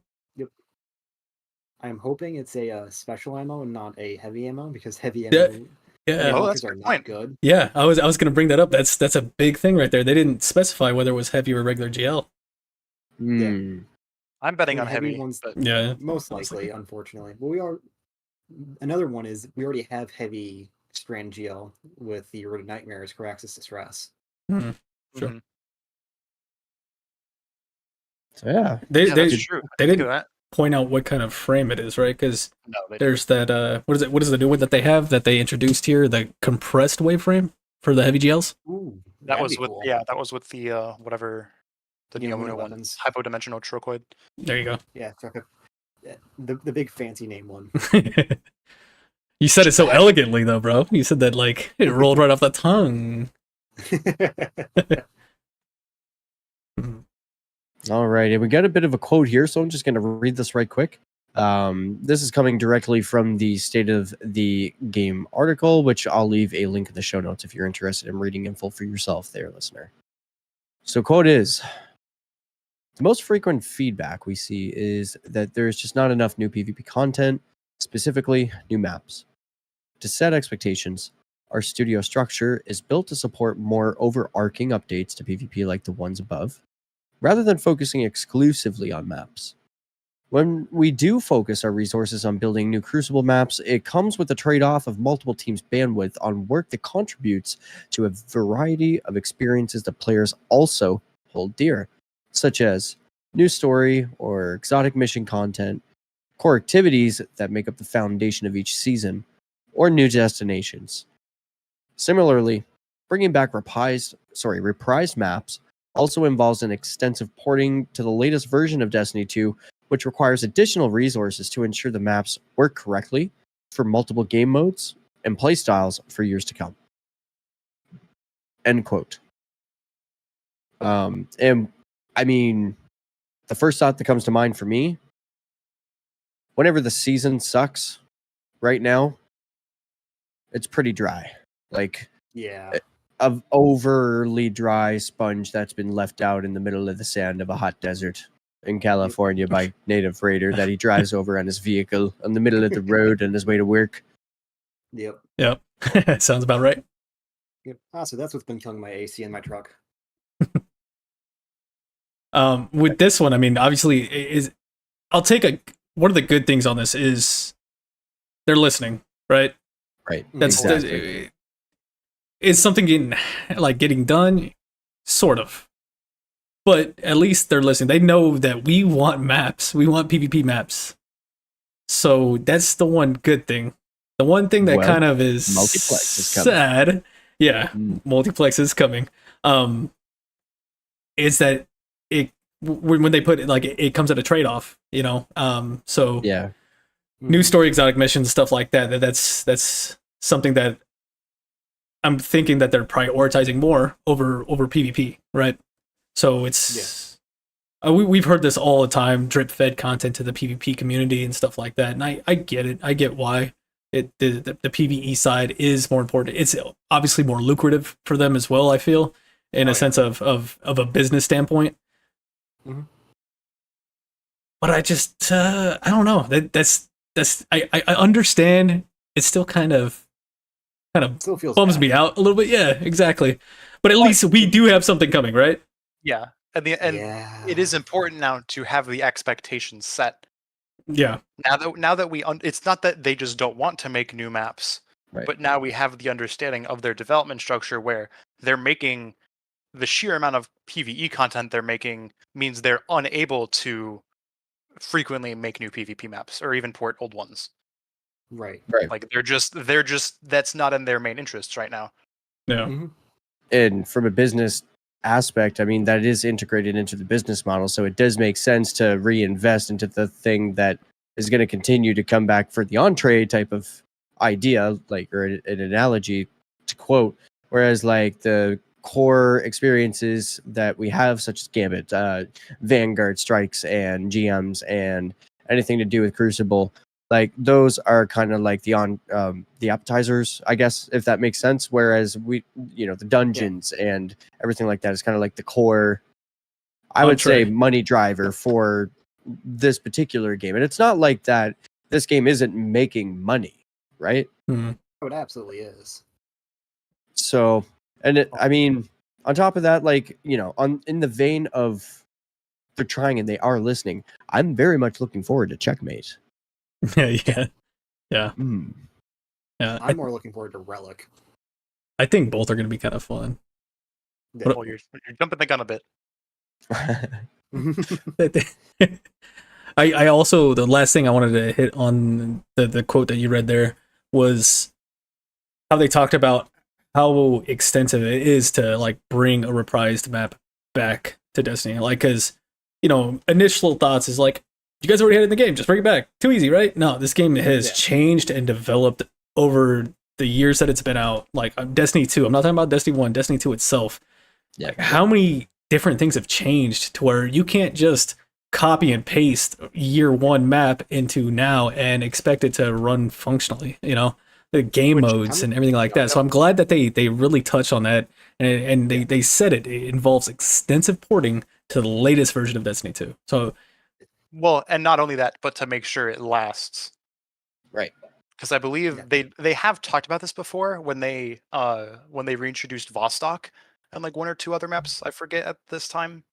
Definitely Vostok though, where the big issue there was the engine got a huge update in just overall in terms of like map support during Beyond Light.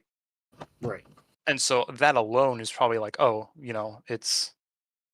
it's just infeasible to you're right, copy and paste from an older version to another. Yeah. And having a little bit of experience with how like the game files are organized in my experience ripping game assets, every like expansion pretty much they reorganize, or they can reorganize certain how the content is stored within various packages in the game files. And so if you try and just copy and paste that back into the game, it's like if you try and delete something on a computer and then recover it way later, like it could be corrupted with where it'll be overwritten by current stuff that exists where it was. Right. Yeah. So it's definitely it's never that simple. Now I feel like also like, and it's cool. Moose is back. Welcome back. I did do a little bit of computer science degree, right? I didn't get my degree. I ended up switching up my major and stuff like that. But I remember one of the big things for a lot of games, and I'm not sure if this game runs C++, but one of the big things was memory allocation, and like how you can sit there and allocate memory for a certain variable or whatever to sit there and put that in, and then you not only can allocate it, and that's what's the great thing about C++, and that's why they use it in a lot of AAA games, is you can take that memory away as well, so you're not overclogging systems, and that's not holding memory even though it's not being used type thing. I wonder if you can bottleneck the game itself. Yeah, exactly. And I'm curious if like that's kind of like, and I not exactly, but like how you're talking about, like they've upgraded systems, engines, and everything like that over time to be more efficient. I mean, think about like when Destiny 2 first started, bro. Do you guys remember how long it took for your loading screen when you were first getting in? Yeah. It was dumb long. It was stupid long. In all fairness, part of that has been the evolution of the platform. Because even in year one, when it launched on PC, it was like PC was already quite a while ahead of consoles in terms of loading times, but it has definitely improved even on the older consoles. Oh, now it's way faster, like compared to what it was when D2 started. Like, and if I remember right, there was a member of the community that like sat there and was like, the coding's wrong, here's the coding, boom, here you go. And like it was actually somebody from the community that figured out how, like, what that that problem was. But I'm sorry, we're getting so off topic here. We're digging into some shit. Vex network themed map multiplex. It says that it's going to have the Mars palette and narratively in the middle of compiling the Infinite Forest. Now, That's their excuse for having Mars in it. Infinite Forest, all I know is that's the Vex place, and that's where Saint 14 got trapped in for a shitload of time. But I have no idea really exactly what the Infinite Forest is. Yeah, the Infinite Forest was a Vex simulation engine on Mercury.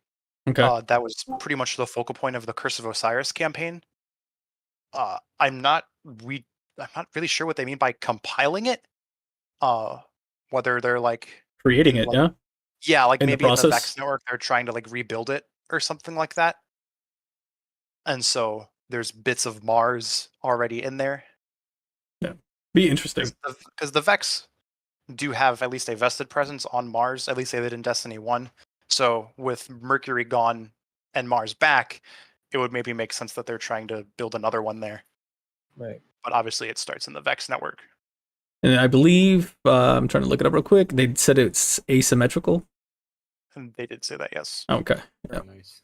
And it does have a picture, and I believe that this is going to be on the showcase as well, so looking forward to seeing what it's all about. Yeah, It looks like from the picture itself that they have there, looks interesting.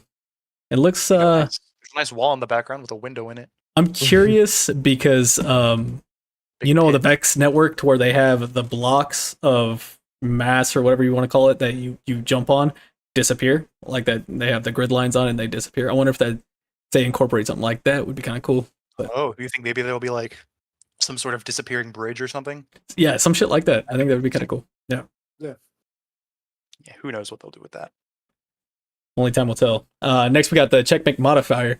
Now, this one, I'll be honest, I read through it, and I'm not sure exactly. And please, guys, let me know, what are they doing to the primary weapons? Are they making it stronger?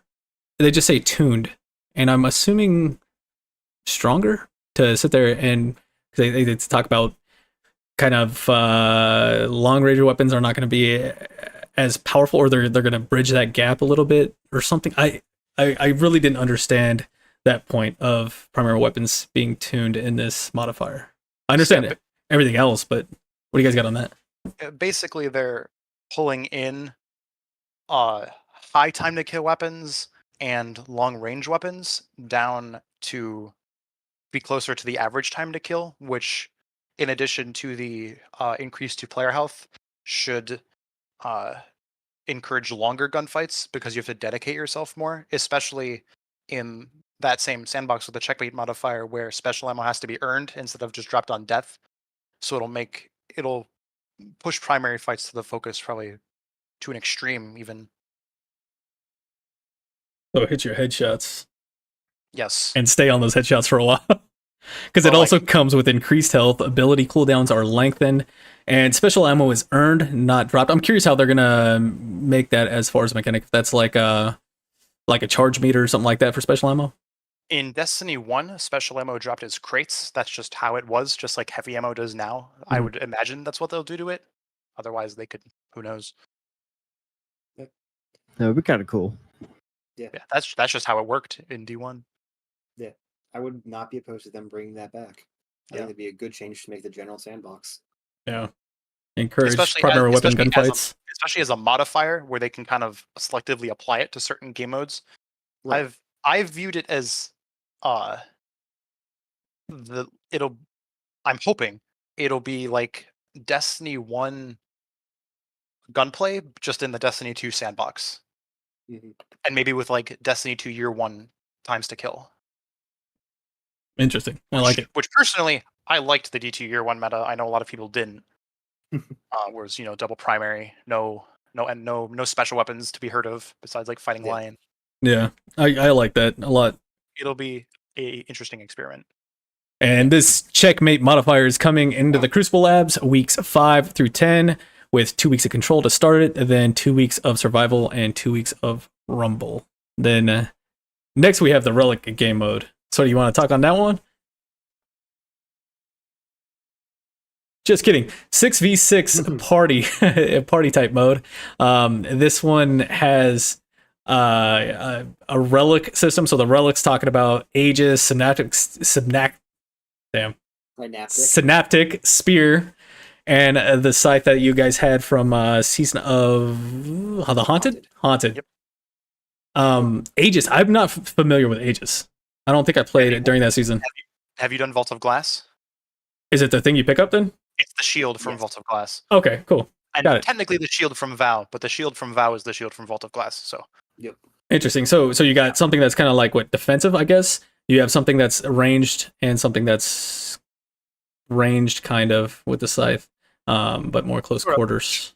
both the spear and the scythe both had close range attacks. The spear had like a Slam melee- down. melee slam. Yeah, if you use the javelin from Warmind way back season 3, it's basically the same thing. And then the scythe also had like a heavy slam attack that also launched Yeah. like scorching waves, because that's when they brought Solar 3.0 to the forefront. So they're like, look, this thing scorches. Yeah, I'm super familiar with that one because I lived in that playlist to try to get all my stuff, man. Doing those laps, getting them chests. Yeah.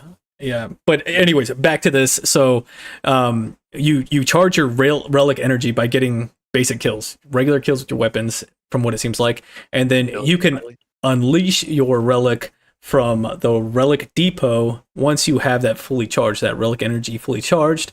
Points are only earned by killing with the relic or killing relic holders. This will be in Crucible Labs at weeks 1 through 4 and 11 until end of the season. What are you guys thinking on this? Are you looking forward to this one? Definitely. I mean, It it's will be something fun, new. I imagine. I hope. If you can choose your relic, what's your relic of choice? Snaptic, right? I feel like that's the easy Depending on answer. how much aim assist they give the spear? Probably the spear. Because the spear, you could also, couldn't you blink with the spear? Yes, you could. Oh, That was they brought that. Yeah, they brought that in Arc 3.0 as the first. It was the first way you could blink before, besides the Void Walker, before they added it back to Arc Hunter. Right. And SweatySpookz might have to try the scythe. The real question is whether or not it's going to be just those 3, because it says include relics, which means there could be more. Now that'd be interesting if they bring like the laser beam from either Vow or Season Like of a the trace Seraph. rifle. Yeah. Yeah, that would be interesting. There's definitely room for them to add more or less. I'm looking forward to that. That's going to shake up gameplay. Shake up monotony, I feel. Jump It'll in something depend- fun. It'll depend on. I think it'll depend on how the relic depot actually works in terms of like how much charge you get per regular kills, and then like where you actually have to go to acquire the relic, and like do you get to pick, or does it just like you just get one randomly? I hope it's one relic depot that both teams fight for.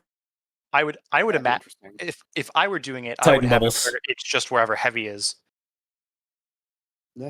Control Like the relic depot. control the depot, Like like a king of the hill type thing.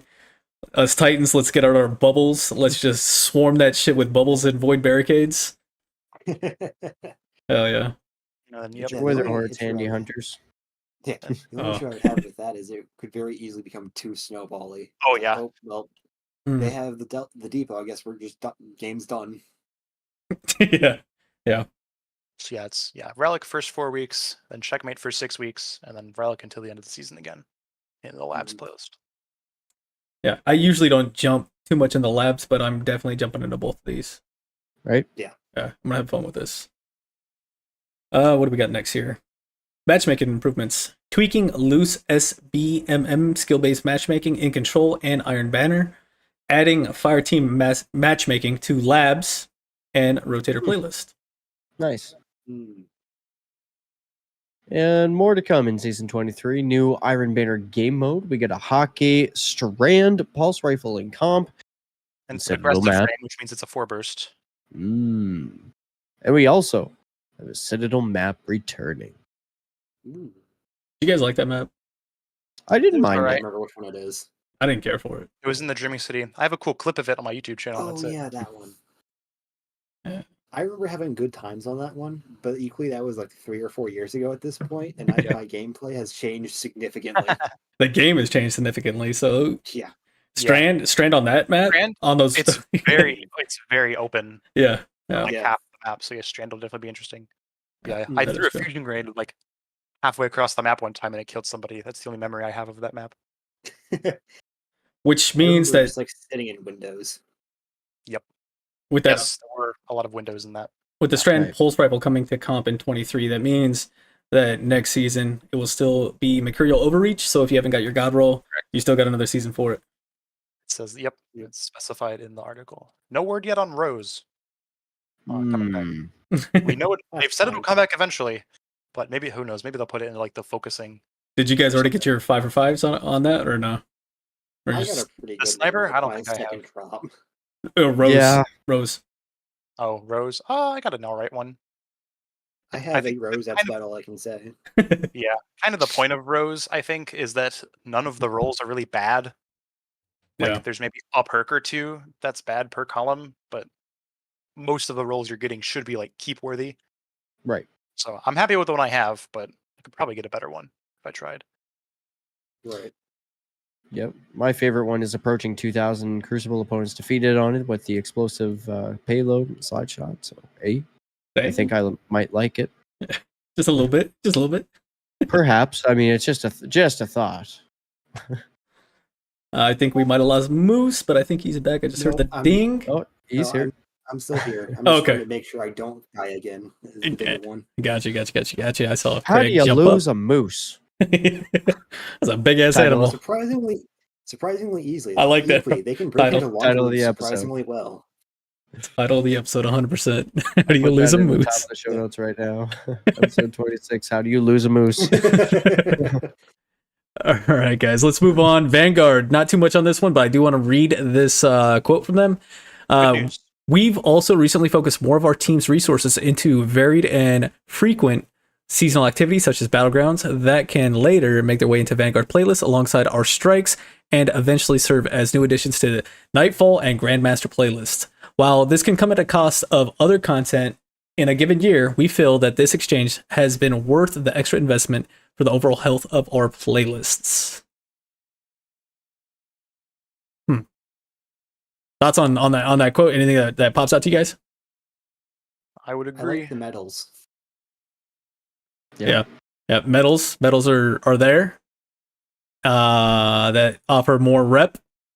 And I think there was something that you wanted me to also say on this, right? What we were talking about earlier with the medals.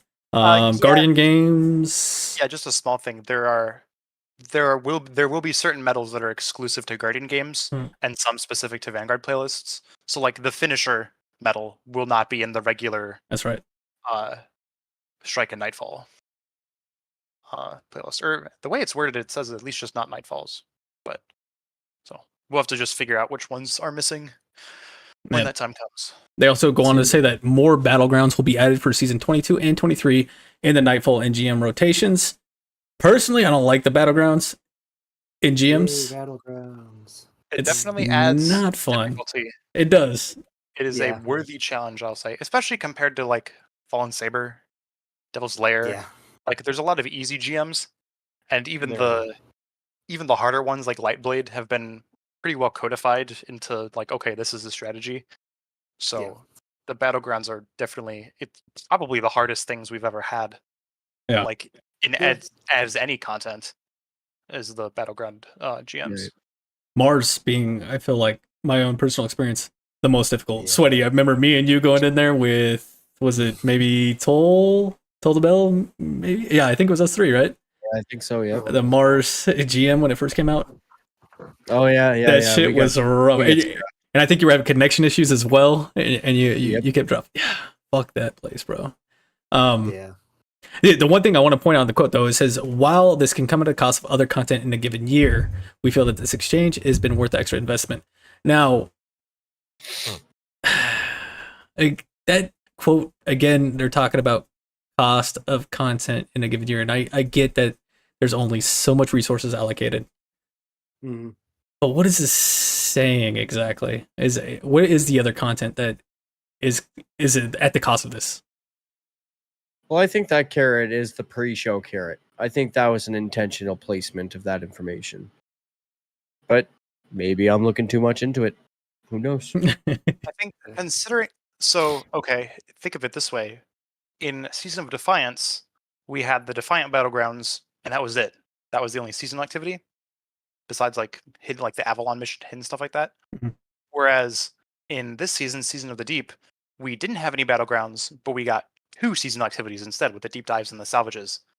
Right. So, in exchange for we're losing potentially a couple, 1 or 2 different seasonal activities in exchange for essentially 3 or 4 different strikes, Okay. which are That which are makes sense. definitely a I see what you're saying. larger bit of content.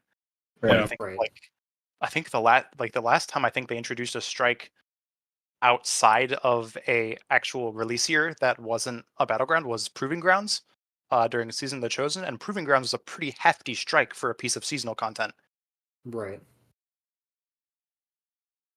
especially when you have to like make a whole plot for it and Yeah. kind of maneuver it through new or old areas. Mhm. Right. So when it says it comes at the cost of other content, that really doesn't mean anything to us because we don't know what the other content could have been. Yeah, of Right. course, of course. Yeah, we don't know that. I was just curious on you guys' thoughts on what you guys think that could possibly mean. Is it talking about like the cost of other content, like you were just explaining, or is it talking about the cost at Crucible Gambit? You know, the other two segues. Yeah, or yeah, like Right. during the year of Beyond Light, we had the original battlegrounds during Season of the Chosen, and that was it. But then during Splicer and Season of the Splicer and Season of the Lost, both of those had 2 main seasonal activities. So they're building the battlegrounds at the cost of probably more seasonal activity variety Right. per season. I know that they do get into that a little bit, talking about making the seasonal model more unique, and I think we're gonna get into that a little bit later, I believe, because I know I put that in the notes somewhere. That comes- But That's one of the last things they talk about. yeah, okay, cool. Anything else on Vanguard, or shall we jump into the Moose is sad part of the bit here that he wrote himself into this? Yeah. If Moose is sad, let's say, Moose, would you lead us into the Gambit portion of this? Let's go. Yeah. So, for the direct quote from this section, while we don't have plans to dedicate more resources to significantly transform Gambit, we do have a few updates planned for the year of the final shape. This is including bringing back the Cathedral of Scars Dreaming City map, adding Lucent Hive and Shadow Legion as enemies, and then reducing the Gambit-specific seasonal challenges, which is good or bad depending on your point of view. Right. That is the most of our notes for that section. Yeah, it was a very small, tiny section, but it was addressed. Gambit was in an update from Bungie, We so finally got addressed, yeah. but we're being forgotten and left behind. You're not being Yeah, forgotten. just- You're just not being significantly transformed. Right. We've been told we are being abandoned, essentially. There are not enough of you to warrant further support. We're getting kicked out the house. I always root for the underdog, bro. So I think what we need to do as a community across the Owl Sector Alliance, let's set a date, and for 2 hours straight, everybody plays nothing but Gambit. Hell yeah. Who takes that challenge? Let's Pull up go. the playlist. I'll stream it. I'm down. Hey, Bungie, they're gonna just see a spike on the playlist. Like, yo, what the hell? Servers start going out of whack. Shit starts burning. Everyone plays Gambit out of spite. Right now, like Yep. the servers for Gambit is running off of like your laptop right now, Moose. Like it's Okay. That would explain a lot. no, but that'd be cool. I mean, Lucent Hive, Shadow Legion. I'm curious how that's gonna be. Lucent Hive sounds like it'd be kind of a pain in the ass though in Gambit with Right. moss flying all Could over the be. place. Yeah, it'll really depend Yeah. on how they actually. Because I mean, the big thing, Implement. the only way the Shadow Legion and Lucent Hive are different is that they have the Light Bearers and the Tormentors. So it'll be interesting to see how they actually like involve them in the actual Gambit. I Shadow hope. Legion at least has the backpacks, at least. They do have the backpacks. I really hope and pray that they add voice lines for the intro when Drifter flips his coin, and he's gonna say Shadow Legion or Lucent Hive instead of just Hive, or probably not. Probably still just say Cabal or Hive, but I hope he Who says knows? something different. Yeah. Considering they've never had to add an enemy type before, it's a great question. Especially Yeah. because I would assume it wouldn't be locked to Cathedral of Scars that those 2 enemy types can spawn. So it's not like, oh, if it's Cathedral of Scars and it's Cabal, it's going to be Shadow Legion. Yeah. Right. I would imagine there'd have to be differentiation there Mhm. in Drifter's coin. Yeah. I just want to hear him say it. Yeah, that also means in theory they're adding new coins for him to hold up. True. Yes. Yeah. I don't even know what do they have different emblems? Like, Yes. the Cabal? Okay. Every time, yeah. Well, right now it's just it's always just been the Red Legion Cabal. That's all we've ever fought. Right. Besides the Loyalist Cabal, which don't appear in Gambit. But Or really anywhere anymore. Yeah, The each Leviathan ones, right? Besides the Shadow Legion. Yeah. But do they have their own symbol that they could put on the coin? The Shadow Legion? Yeah. Yes, they do. So does the Lucent Hive. Okay, cool. Whenever you die to one of those enemy units, Mhm. it'll show you in the kill feed, and also next to their health bar, unless there's like a sword or something, or they're like a champion, it'll show the icon of their like faction. Oh, okay, cool. I never paid attention. All right. Same with like Fallen, obviously not recently updated, but it's either like Yeah. House of That's Justice right. Fallen or the House Salvation Fallen on Or the Europa. Scorn, they have their specific little. Yeah, the Scorn are their own thing. They don't really have like a subtype. Yeah. But they're part of Fallen or Elixir. Technically, they're Kinda, enemy-wise, sorta, they're not. Lore-wise, yes, they are, but not in terms of like enemy types. Gotcha. Killing Scorn won't give you progress for Fallen objectives. Yep. So next up, we got some armor set rewards, and Or a lack thereof. I was excited when I saw that title, bro. I was like, finally, Yeah. like Division 2 type shit, Division, set rewards. That's what I was thinking initially. Sorry, go ahead, bro. And here's their quote.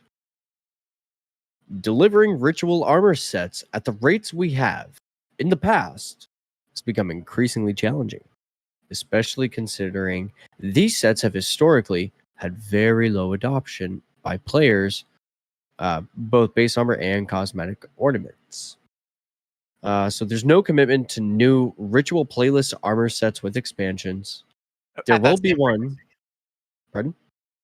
Only that they won't release them once a year like they said they would. Mhm. But And continue. championships once every 2 years. Right. Who knows? Something like that. Continue. There will be one for Final Shape, and they will have a new Trials armor set for Season 22. And that last line's Yeah, probably the only good news They have in all a of picture. They have a this. picture of the Titan one. It looks like a bear. It doesn't look good. That looks alright. I think it looks cool. It looks Yeah. warlocky. It kind of Well, looks Iron Bannery too. The helmet looks a bit like the Trials Warlock helmet, Yeah, yeah, but other than that, clearly bear themed. yeah. You can see the fur on it. Yeah. Well, and the top of the helmet looks like a bear. Oh, yeah, I didn't notice I could see the nose and the teeth there. Ursa Furiosa, here I come. Yeah. Yeah. Ursa Furiosa users about to have crazy fashion. Hell yeah. Hey, that's me. So the one thing I wanted to point out in this quote here is very low adoption players, both base armor and cosmetic ornaments. Right. Like, no shit. It's trash stats, and it usually doesn't look very nice. So, I mean, that seems like that's obvious. Like, put more effort into it. And I'm not the type to sit there and slander Bungie at all, but that quote kind of pissed me off a little bit. Because no wonder that there's low adoption, because who's going to sit there and use that armor? Unless you're blue. Yeah, exactly. It's a reskin blue, and like you're getting 50 something stat. Like you're not even. You'd be lucky to hit mid 50s in the stat. I saw a quote somewhere where it was like, "Bungie, my brother in Christ, you control the stat rolls." Well, so I was talking. I know I was talking at least with Spookz on this. Maybe I was talking to you about this, Native.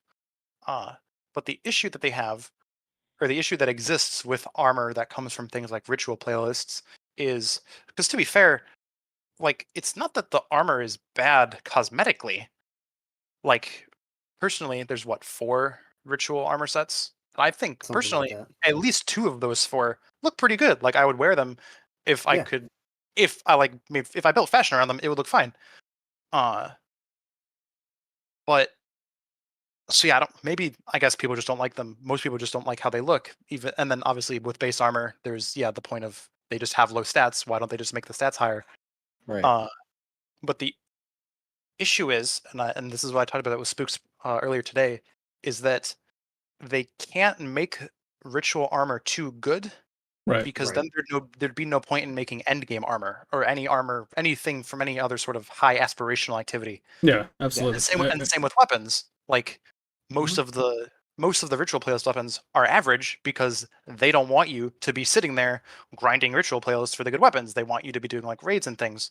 Well, for the weapons, I feel like there are some really good. My out of bounds is my go-to, but They're always- the yeah, way they're the way always that good. they make that to where it's a you're gonna have to try to grind it is they have massive stat or perk pools to where it takes forever to try to get the roll that you want, so it keeps them in that playlist.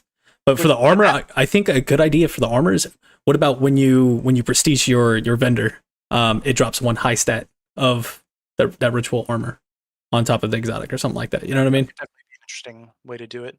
Make getting the armor somewhat worth it. I would like that. Yeah. Or could also but- bring in like. Go ahead. And in absence of a system like that, when you think about it from a player perspective, and like as you mentioned, Native, it's really hard to farm for these weapons. Mhm.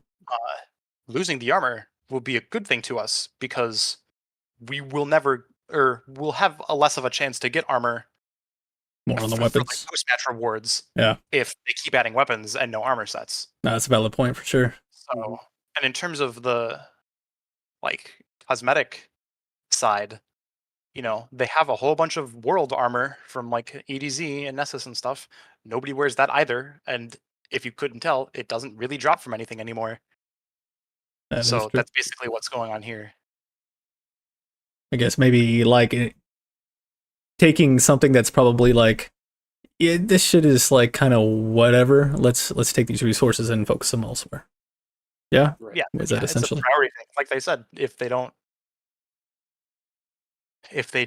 the interest in the armor isn't really there from whatever perspective, cosmetically or stat wise, yeah, why bother?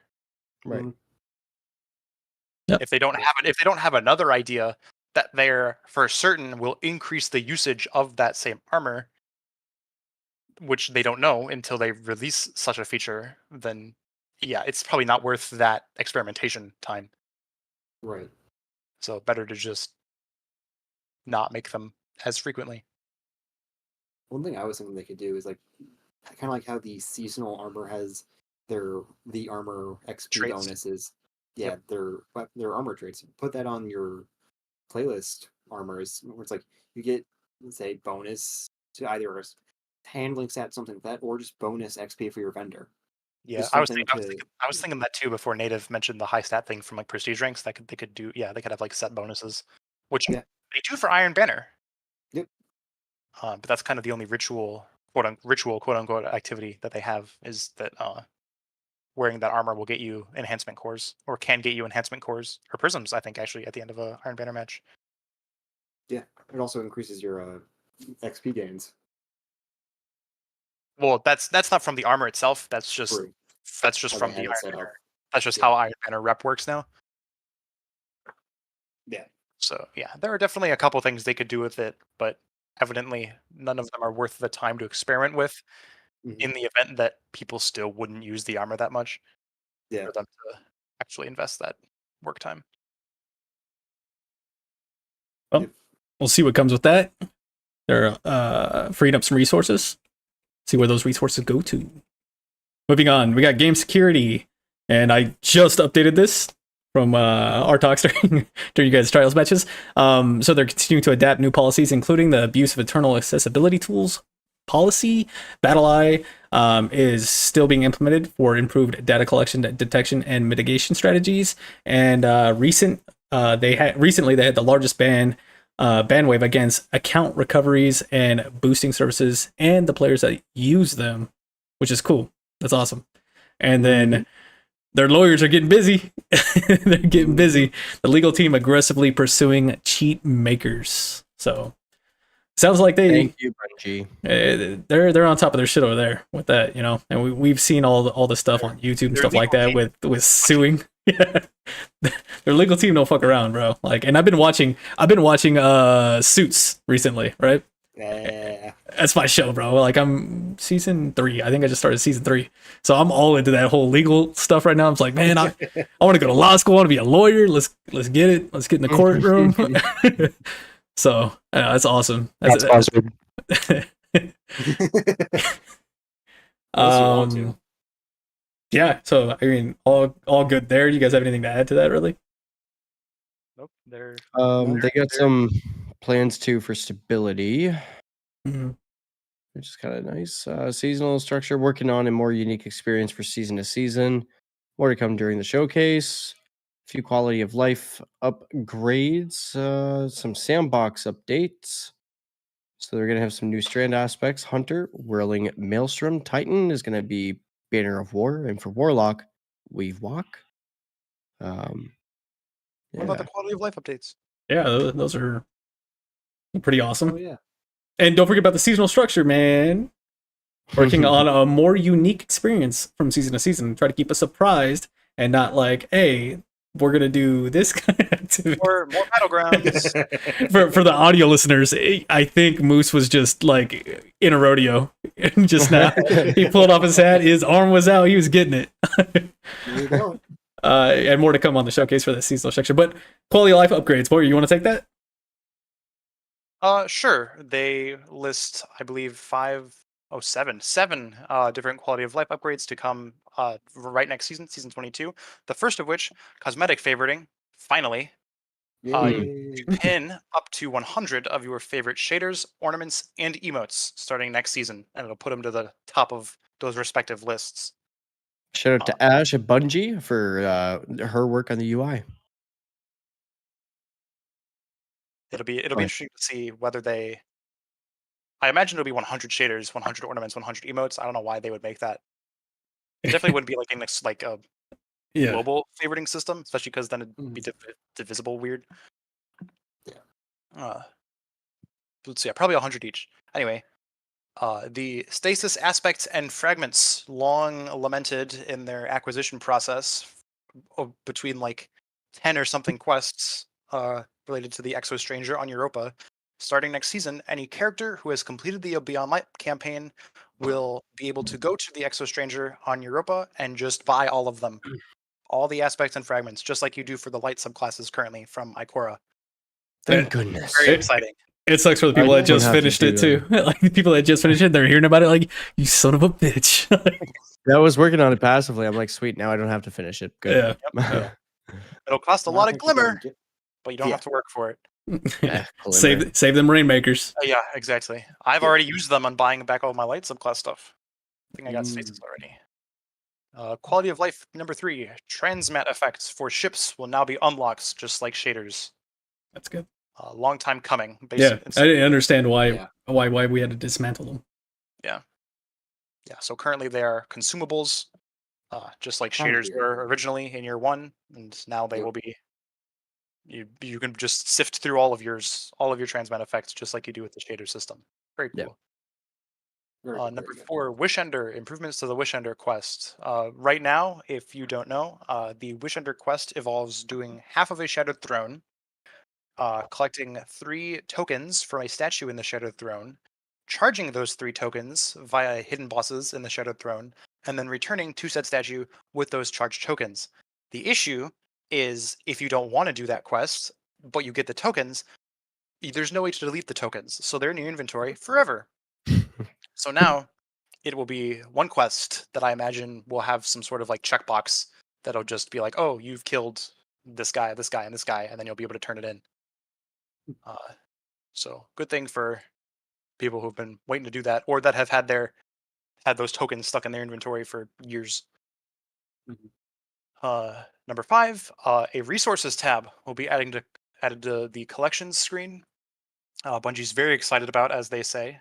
It will include all in-game currencies, upgrade materials, and engrams properly categorized. So like the screenshot they show, the currencies are split into general, seasonal, tokens, armor synthesis, world, event, and miscellaneous currencies. And each currency entry will also have information on how to get that resource and how to use it.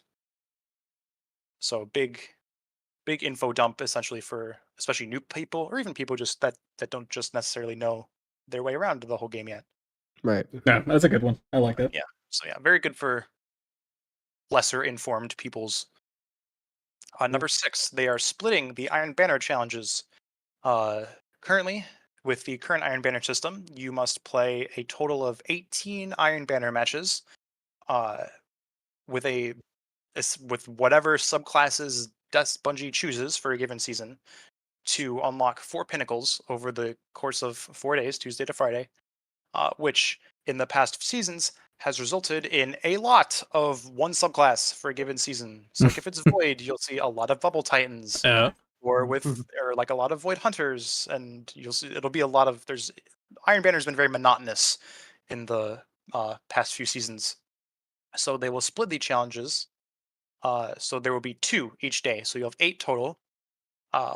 4 of them will only increase the reputation multiplier, which the current ones also do, in addition to giving a pinnacle reward.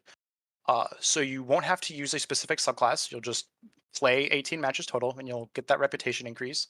And then if you also want the pinnacle rewards, same as it's always been. Just use whatever subclasses they dictate, and you'll get those pinnacles as well as the reputation increases. That's a good change. I like that. Yep. So Yeah. hopefully there'll be a lot less of one thing per Iron Banner match. Do you think that's like the reason that they switched that up because you saw I would imagine so. the Yes. issues and the Yeah. frustration out there, And especially when it's especially void and stasis only kind of thing? Yeah, especially because it's been pretty much just up to their Bad. discretion what they wanted the 3 subclasses to be each week. I think it might have been per season, honestly. So yeah, like everyone running Void, Arc, and Strand for a whole session of Iron Season. Banner was like, oh, let me It see some gets old smaller. quickly. Yeah. And then finally, in terms of quality of life updates, since Warmind, ritual reputation counters, previously known as Valor for the Crucible ranking, Glory for the old competitive ranking, and Infamy for Gambit ranking, which still exists, all those systems waited until the player hit orbit to process any rank ups, because if you rank up fully, it does this now. When you rank up fully, like say hit 10,000 Crucible rank or something like that, you get a huge banner that says, "Hey, look, your Valor is overflowing," or something like that. And that could cause problems in just regular gameplay if it happens whenever. There was an issue a while ago where it was a clip that got pretty popular of somebody doing a vault of glass, and it caused their team to wipe because the person holding the relic got the Valor overflowing message, and so they fell into the death pit with the relic. Mhm. So this is, I think they fixed that issue individually, but just as a general improvement issue or fix. So they've moved the rank up banner.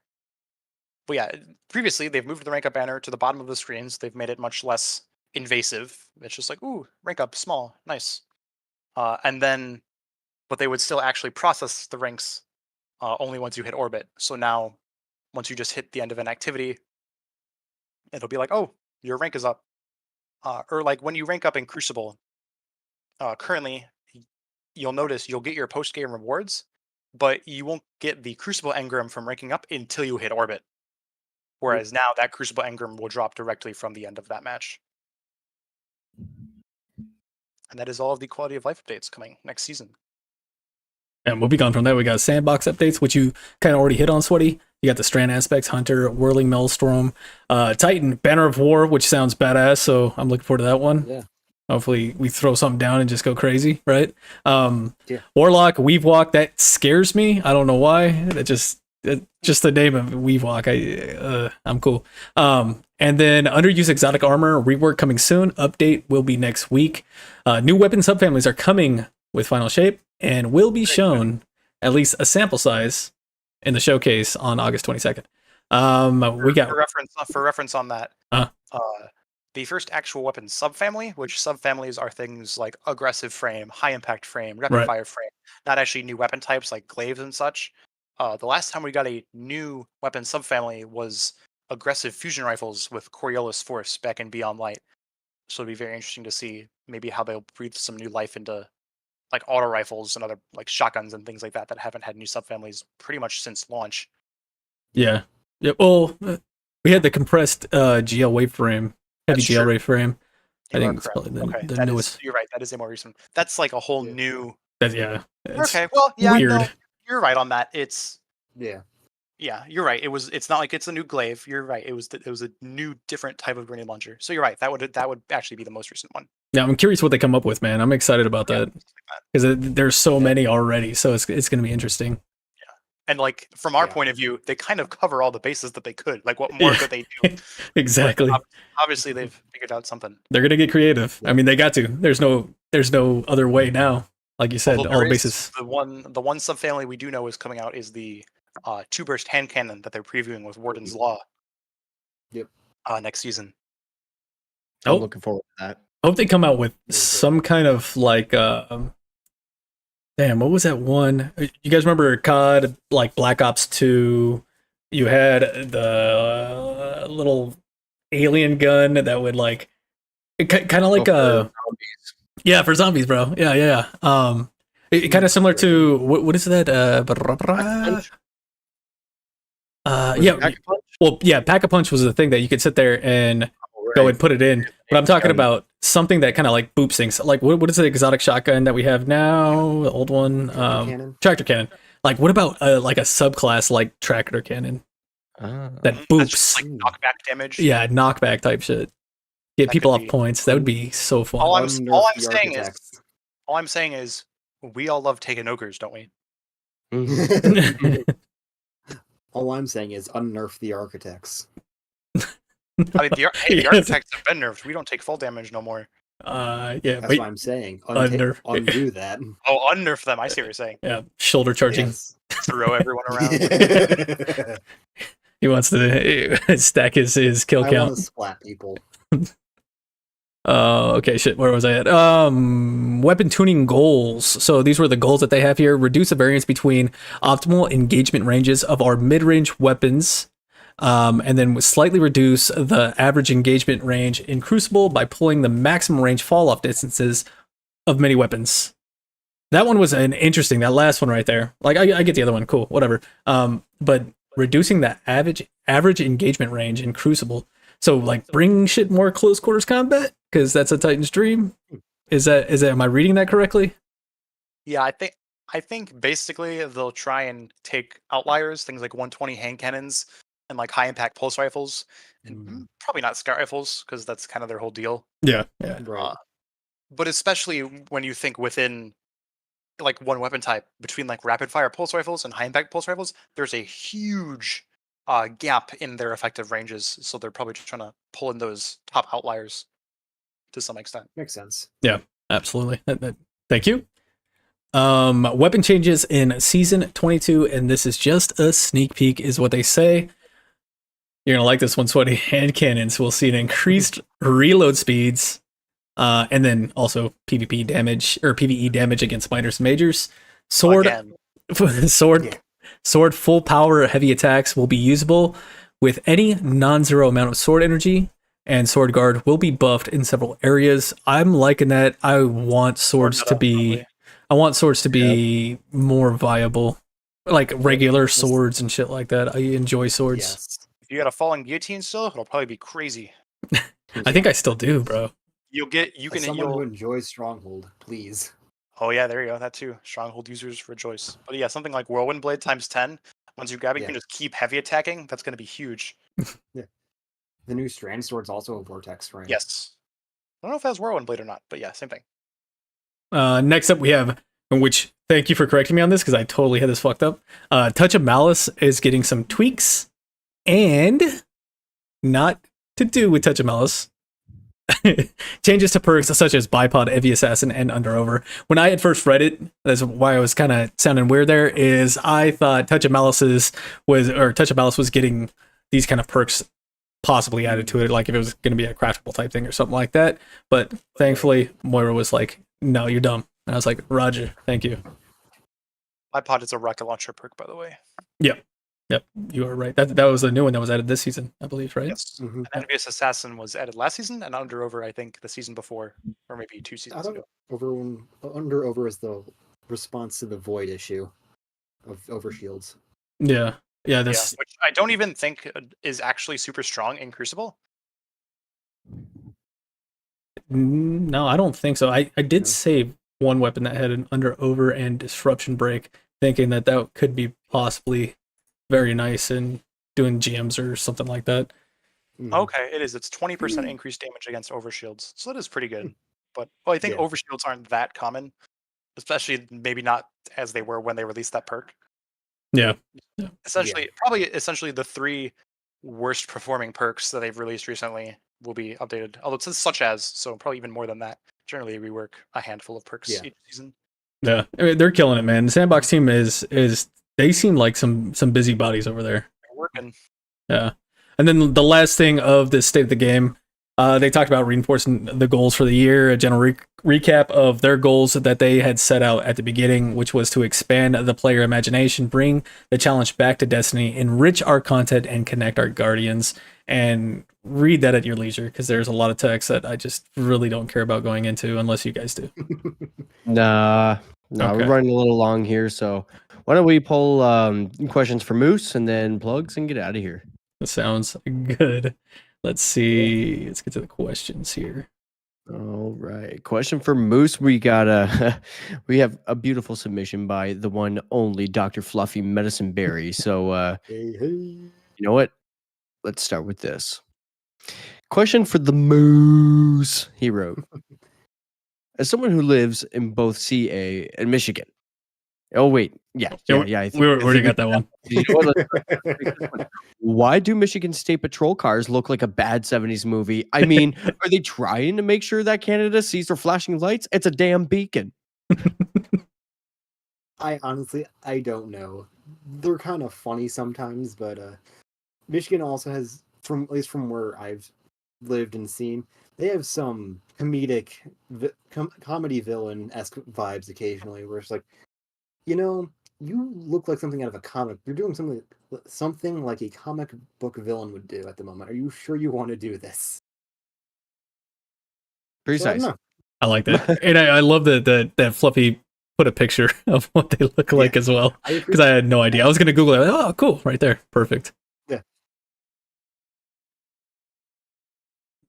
Okay. Let's see. Let's go with Chef BlueBerry. Question for the show: was Billy Joel right? Did we really not start the fire? Oh, I totally did. I think Spooky here did. It was probably with a box of wooden matches, and I was in the woods all by myself, bored, just playing with matches. It wasn't chemtrails. Yeah. Went to hell. No, just the last California ones. So We did not start the fire. That is the answer. Spooks did, not us. Spooks did. Yeah. Blame it on the Canadian. Yep. Thank you, Chef BlueBerry. What you got next? Absolutely. So, question from Runga RNG Barrigator. How loud is too loud for typing on a Okay. keyboard in the background while on a podcast? Asking for a friend. No, actually, I'm looking at you, Native Raider. Oh man, when you put this, he put this in a couple days ago, and it's in reference to the last show. And I'm gonna probably hear some shit from about on this show. I try to type quietly, but I'm not gonna just leave people hung to dry while any of the other guys are talking on the podcast. I don't want to sit there and just leave them out. Like, we're not ignoring you. I'm here. I see your message, and I love you. Like that's all it is. So deal with it, bro. Just deal with it. But I'll try to type quieter or replace my keyboard when I podcast with a non-mechanical. I didn't think it was too bad this episode so far. So Bro, I was very baby typing, and I kept messing up because I was like, I'm used to going real quick. And I was like, when I start covering the mic and shit while I type. My mic is a cheap ass mic, so it doesn't have that cool little button to where you can, mute it real quick. Mm-hmm. So I need to upgrade. I need to get on Sweaty's level. Question for the large deer by Dr. Fluffy. Is Lower Michigan the Florida of Michigan? And also, does that make Rodimus Floridia, Michigan man? I'm not going to comment on Detroit as I don't go to Detroit often, but there are definitely parts of Lower Michigan that are that are either Floridian or I would even say like Mississippi Georgian. I'm not going to comment on Detroit or Flint because those are their own separate entities that I am not touching. But there's definitely parts of Michigan that are like, are you sure we're not in the South? Interesting. Again from Fluffy for you. Yep. Question for four-legged, overly aggressive mammal. What's your favorite season in real life and why? Winter. I love snow quite a bit. Skiing is something I try and do a good bit, but Right. I hate heat a lot, which is kind of funny considering I'm in California quite a bit. That's just kind of how the dice rolled. But I love snow a lot, maybe a little too much. Hey, come to Canada. Get lots of that in the winter. I'm cool. Yeah. I Just hate look cold. up. You know what? Here, let me see if I can find the link for you. Snowmageddon, 2015. Images. Dun, dun, dun, dun, dun, dun. Yes, but where is the? Wasn't that the year that we had the winter cold weather extreme bit? Oh yeah. I mean, here I'll just take a quick screenshot of If just I some of remember the. correctly, that was the year that my school sort of had pipes burst because of how cold it got. Okay, and then green room chat, paste. There we go. Yep. So like I mean, this isn't gonna help the audio listener, but like literally there's snowbanks that when our telephone poles God are damn. external, Mm-hmm. right? And Yeah. the snow dropped overnight. This is an overnight picture, by the way. Overnight. Yep. It took them 2 weeks to clear this stuff out from an overnight That's snowfall. crazy, Yeah. bro. That's a blizzard, no? Or is that what that would be considered? No, I that's don't just know. an absolute heavy snowfall is all that was. Yeah. So, I That's mean, the only way wild. to really get around in the city for the first couple of days was like if you were lucky enough to dig yourself out or if you lived in the upper level, because if you lived in the ground level, your door is buried, dude. You're not getting out of Yeah. your house. But if you got out, Ideal. then you could throw on some skis or some shit, because otherwise, Yeah. like, you're just gonna The garage sink door's not every opening. single step that you take into shoulder high, super soft, freshly dropped snow. That's why It's every extremely- family should have a giant blowtorch on them at all times, no? Agreed. Also, ideal living. I mean, some people dug out some pretty cool tunnels to the point to where like they were just like playing cards around a fire. They had an opening in the top, and there was a horse chilling with them. Like, Beautiful. Awesome. Absolutely beautiful. That sounds Yeah, dude. fun. It sounds is- irritating, but fun as well. this is just like the snow northern Texas is all it is. Yeah. But yeah, that's Snowmageddon. Fun. Incredible. What do you think, Raider? One more each? Yeah, we got another one here for Moose. These are the ones that we got to focus on here. Question for Alsis, scientific name for Moose. What is your worst flight experience traveling from Michigan to California? Flight. I said flight. I meant boy. flight experience. First, Moose actually have two different distinctions now because as of I would say January-ish, they just decided to separate into two different species of moose.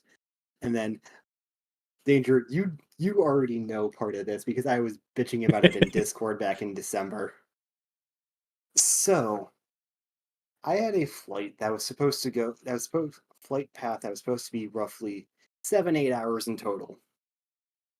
It devolved to me being in airports and planes for 36-ish hours instead of 7. Damn.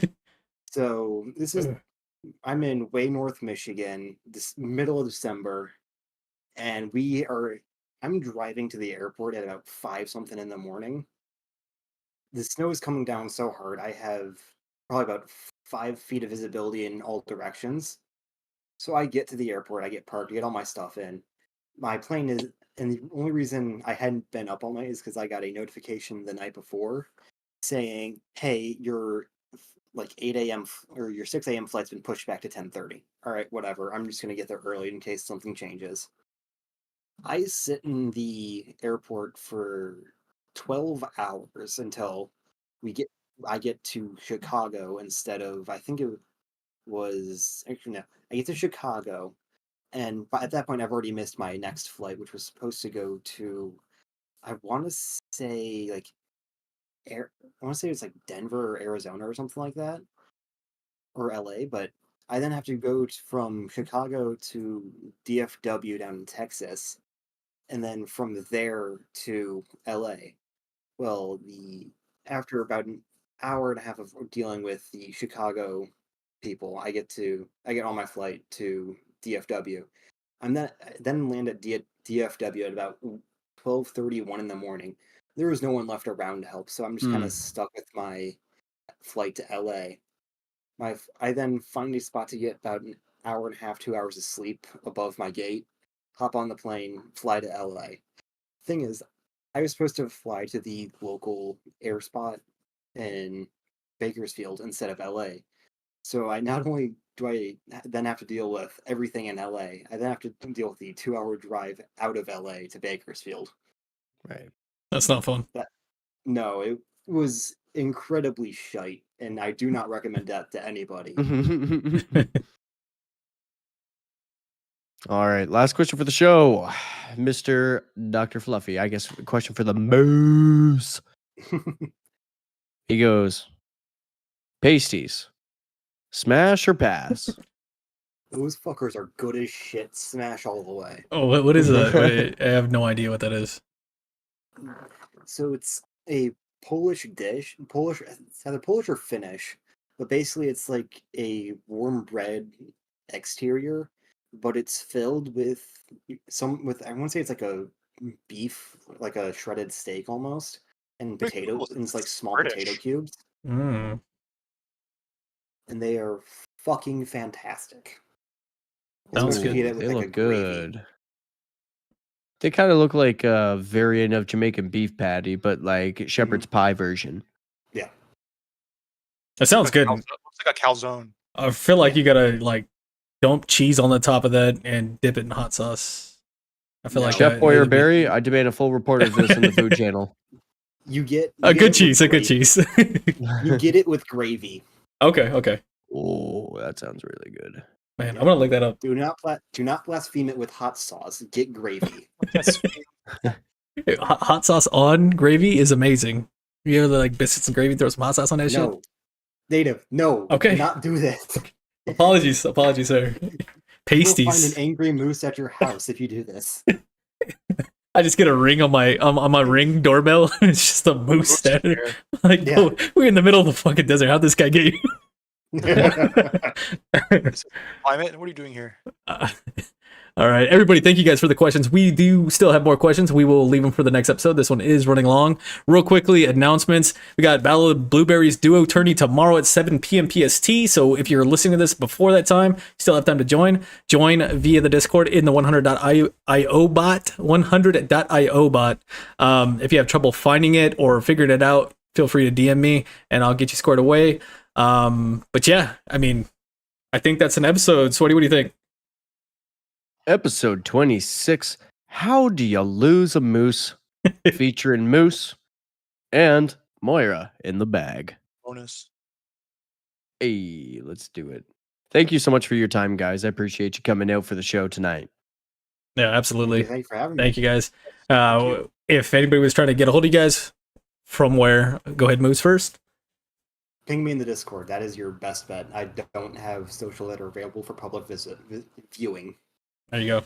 Moira? And there'll be a invite link in the show notes. For me, yeah, Discord as well. Not crazy active elsewhere. Right. Come get to Discord. Come here. Want to talk? It's fine. Perfect. Always open. And this is SweatySpookz. You can find me on Twitter at @Sweaty_Spooks. Same thing as YouTube, Twitch, all the places. But again, most active in the Discord. So I'll leave an invite link just for you, listener. Yeah, you. I'll leave that for you in the show notes right there. For me, all the same. Change the name. Native Raider N8IV space R8R. Well, Spacer there it is. underscore. Ooh, spacer underscore. Underscore. Space. There you go. Space. Underscore space inside. If you just start typing the shit in, it should pop up. Hopefully. If not, then I'm working on that. I'm working on that algorithm. All right, Guardians. GG's. And to end with the mantra, may your stars be bright and your ghosts sharp, Guardians. Take care out there. Deuces. Deuces. Later, everybody. Bye bye.